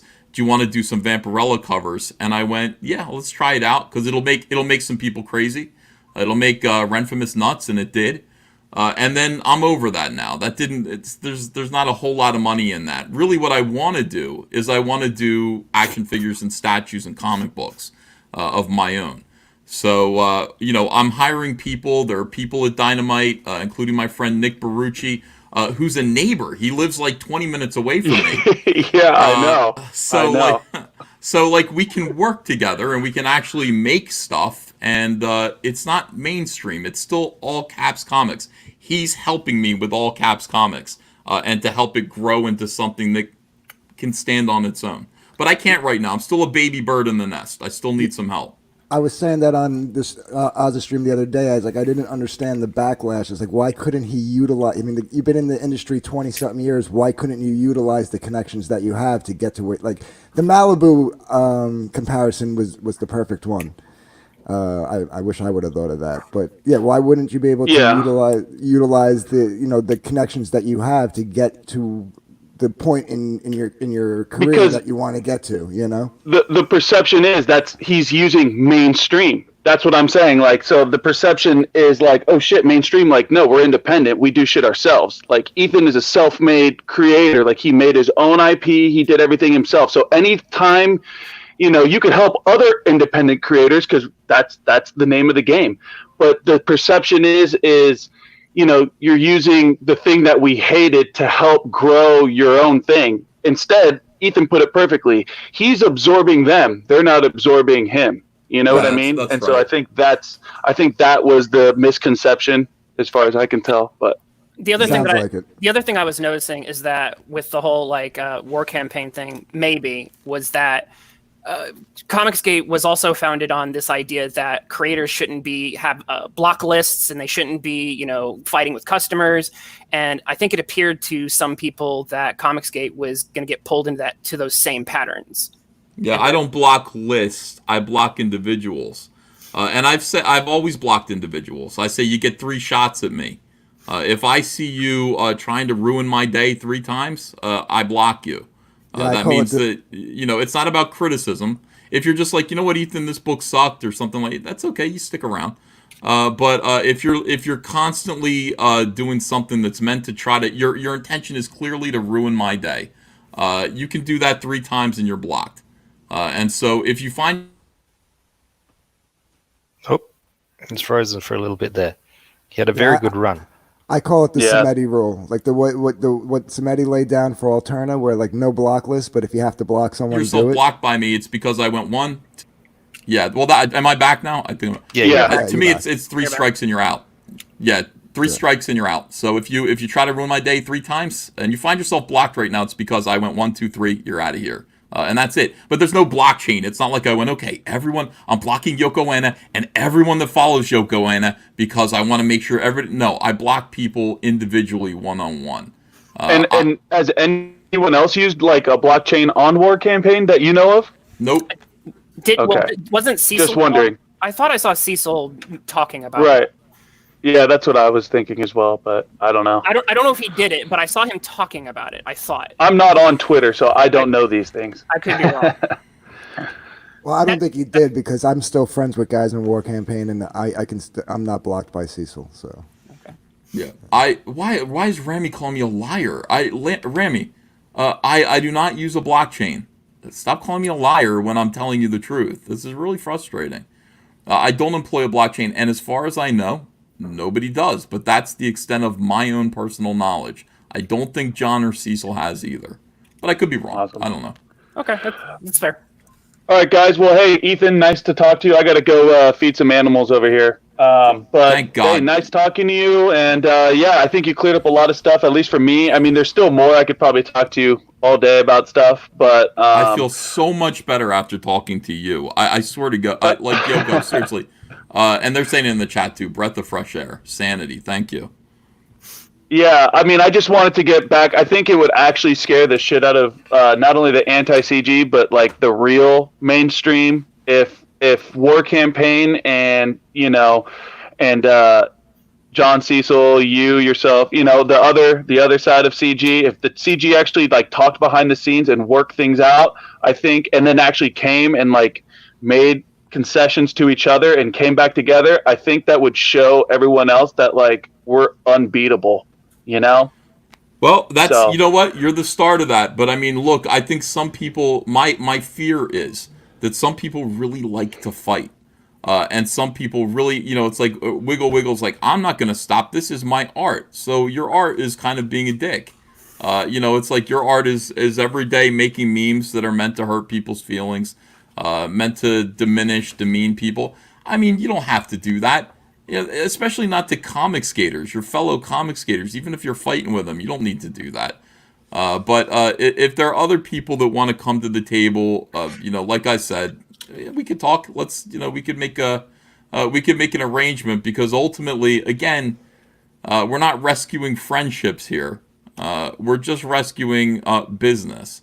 This is supposed to be a business, and if people can put their feelings aside and just make sure they're getting the respect that they need, I think we can do business together. Cool. Yeah, sounds good. Awesome. Thanks, Oz, once again for having me on. And keep the conversation going, guys. All right. See you later. Thanks HCC. Later. HCC. Well, that's better, Do we have anybody else that wants to yell? That resolved itself quite well, don't you think, Ethan? Yeah, well, I mean, the thing is, like, most of the time people, it seems to me, and maybe to you too, most of the time people don't want to listen. They just want to shout and just be like, you're a liar, you're this, you're that. And you try to explain things to them. You try to kind of come to terms. And I do feel like sometimes people don't want to come to terms. They really enjoy being in conflict. They really enjoy fighting. And I got to know if that's the case with the majority of these people, or if it's actually worth, like Yoko Ono saying, is there any way that we can kind of come to terms? Was encouraging, but I think that that is a great challenge that you've put down to the audience. If we could just continue on to see whether these people would just really want to yell at you. So, I, having worked in customer service a while, the first step is always to listen. Now, there are some people who just want to yell and they never want to get anything out of it. But sometimes when you let them vent and then you can get past that, you can actually have a little bit of dialogue and get somewhere. So it kind of depends. Yeah. Well, I mean, it's up to them. How you doing, Dark Gift Comics? I'm doing well, sir. How are you? Great, man. It's good to see you. You as well. Yeah, I trying to stay out of this, but like sometimes it's hard, especially when like I see people just screaming at each other about nothing. Yeah, like it was very emotional. Risey is very emotional. I get that a lot from people where it's just like they feel like personally betrayed, and all I can do is it does feel like I'm like the father that either disappointed them or that they disappointed, and it's a bizarre feeling. No, you're being very generous, Ethan, but in Risey's case, he's actually like a dickhead. Like, Well, he admitted he's just a drunk, right? Those were his words. Yeah, I let him on to see if he can get a coherent thought together, and I'm never disappointed with what he comes out with. Yeah. Yeah, my thing, that's what brought me on, was him saying, like, yelling at Twitless, saying that he should pick a side and not be a hypocrite. And he's like, I yell at everybody. I'm like, isn't that just the other side of the coin? You haven't picked a side. You're yelling at everybody. We haven't picked a side. We're just being quiet. What's the difference? Like, what's the difference here? I don't see the difference. So that's what brought me in this time. And last time I was on the stream was when they were going on about the dynamite, working with dynamite. I was like, why is this why is working with dynamite such a problem? Regardless of who's paying who. Like, I don't get it. I don't understand why this is a problem. Well, I mean, even if I was, you know what I mean? Like, that's my business. Again, like, even if I was doing that, how I put food on my own table is my business. And I didn't make a promise to Comicsgate to the the world of Comicsgate, that I was never going to work for the mainstream again. I made that promise to myself. At no point did I say, Comicsgate, I swear to you guys, to each and every one of you, that I will never accept a paycheck from Marvel or DC ever again. But I mean, you can rest assured that like anybody who works with me at this point will be punished by the rest of the people in the mainstream, by the social justice warriors, and that should be enough. First of all, like DC and Marvel aren't voluntarily going to work for me or work with me, and anybody who from Marvel or DC who does is going to be punished. They're going to cancel them. They're going to chase them down. They're going to try to destroy their businesses. It's already happened to Nick Barucci and Dynamite, and he stood up anyway. He stood up and said, "Fuck this! I'm going to still work with these guys." I don't know what the problem is. I don't know what the problem is at all. I had always, my opinion about CG in general was always like, one good win would be being accepted by somebody in the quote unquote mainstream. You know what I mean? Like that would prove a statement across the board that we're not this terrorist hate group that they want to try to paint us out to be. Like, I don't know. That's what it bothered me. Like, I saw somebody. It was Pan. I saw Pan say that it wasn't working with them. It was saying that they were CG. That was the lie. Did anybody say that Dynamite was CG? Yeah, I did. I came out and said Dynamite is CG. And here's why I said that. I have a definition of Comicsgate that is other people are calling you Comicsgate. If social justice warriors are calling you Comicsgate, then you're Comicsgate. You understand? You got caught up in the thing, the movement that we all have here that's going on. You got caught up in the culture war, and Dynamite definitely did. And they are being called Comicsgate. Nick Barucci went out to dinner. One of these dickhead pros was like, "You can pay for it. You got that Comicsgate money now." It's like he's Comicsgate. But is he Comicsgate the way that we mean Comicsgate? I guess not. Doug TenNapel is Comicsgate. Would he tell you he is? No. Mike S. Miller is still Comicsgate. These guys are all still Comicsgate in the sense that they'll never get a job in the mainstream again. The broad umbrella. Right. Right. All right, I got that. Yeah, that makes sense. But I walked that back real quick because I went, I don't want to say that aloud because I think that could be misconstrued by other people. So right, they could put a target on their back. It had on Bleeding Cool. Right, yeah. Ethan Van Sciver says, Dynamite is Comicsgate. That'd be a real problem. I'm surprised they didn't run with that headline. Well, they haven't, but they're still like Bleeding Cool are dickheads, and what they do instead is they ran an article about the first Vampirella cover I did with them, and they did that to again paint a target on Dynamite's back, and Dynamite actually had these SJWs calling up Regency. What was the publisher that the people who own Nancy Drew? One of their most valuable properties, their IPs, is Nancy Drew for some reason right now. It's a big deal. Dynamite has it. The SJWs figured that out, and they called up the person who owns the IP and tried to get it canceled. They called up the wrong person, though. So fortunately, that didn't work out. But, look, if anyone stands up for us, I really appreciate it. I don't expect it. I don't expect anyone to stand up for us. If anyone does, I appreciate it. Yeah, I mean, I give them a lot of credit, especially if they're openly saying, yeah, do a Vampirella cover for us, and then not back down when everybody loses their freaking mind. Yeah. So. I don't know. What do you think, Oz? Good? I think it was a marvelous show tonight.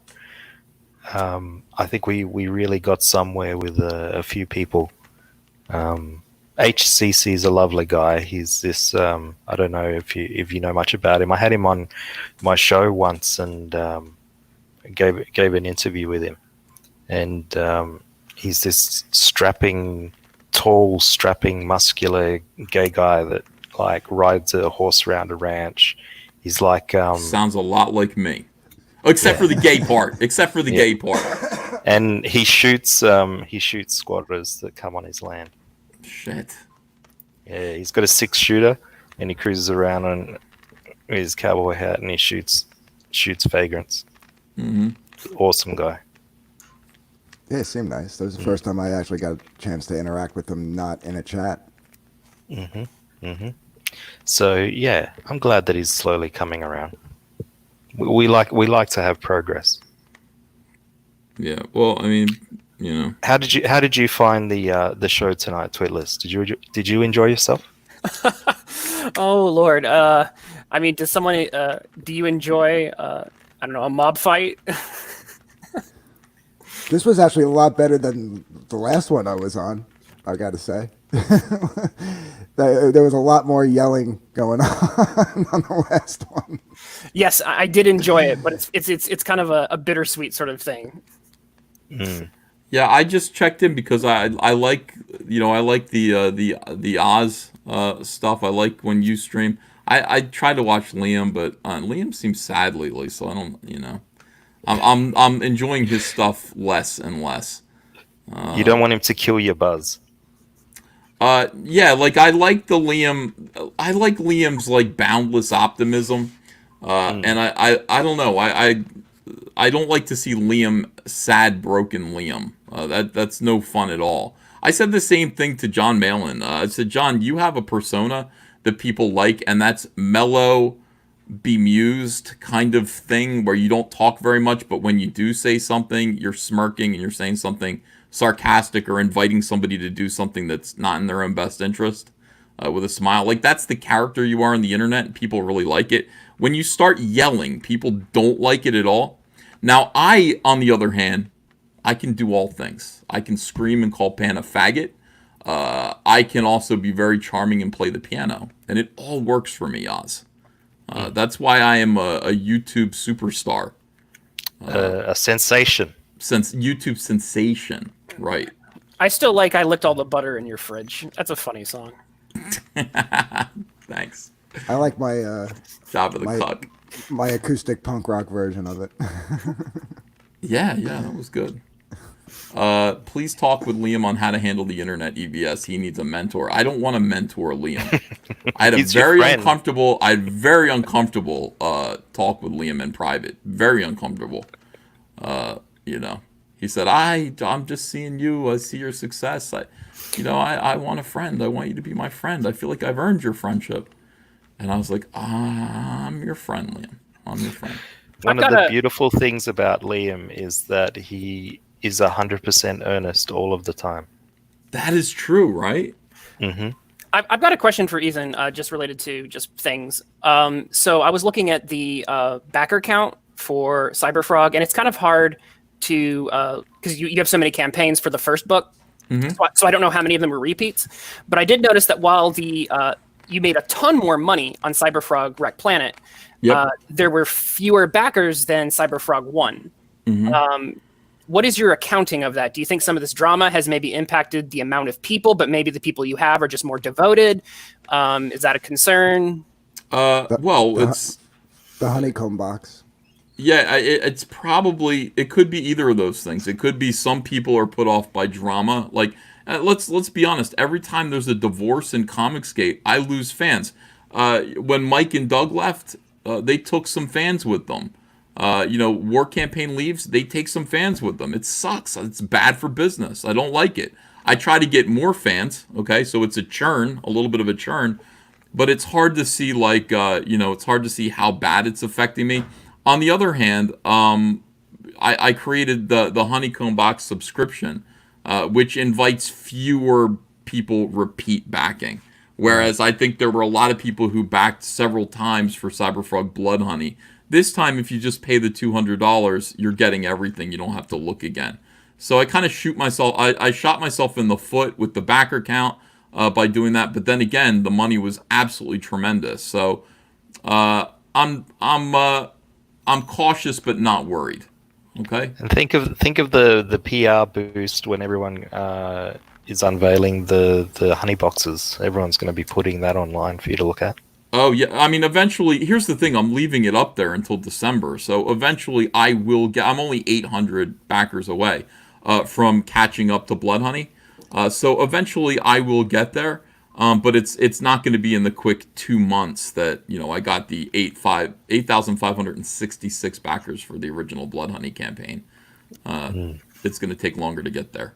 Yeah, I was one of those that like backed like multiple times on Blood Honey, and this time around I got the honeycomb box. I didn't have to worry about it. And you're done. And you probably spent more money buying the honeycomb box, didn't you? Or did you? What do you think? No. Well, no. I would say if anything, I probably spent more money with Blood Honey. Oh. Okay. Because let me think. I think I backed at the $50. So I spent like $50 more. You're right. I did. I spent like $50 more because I think I did the $50 tier on all 3 Blood Honey ones. So that's only $150. So yeah, but you're getting more You're getting way more stuff with this, but I got another $50 off you for Wreck Planet, and I think that's it's being reflected in the numbers.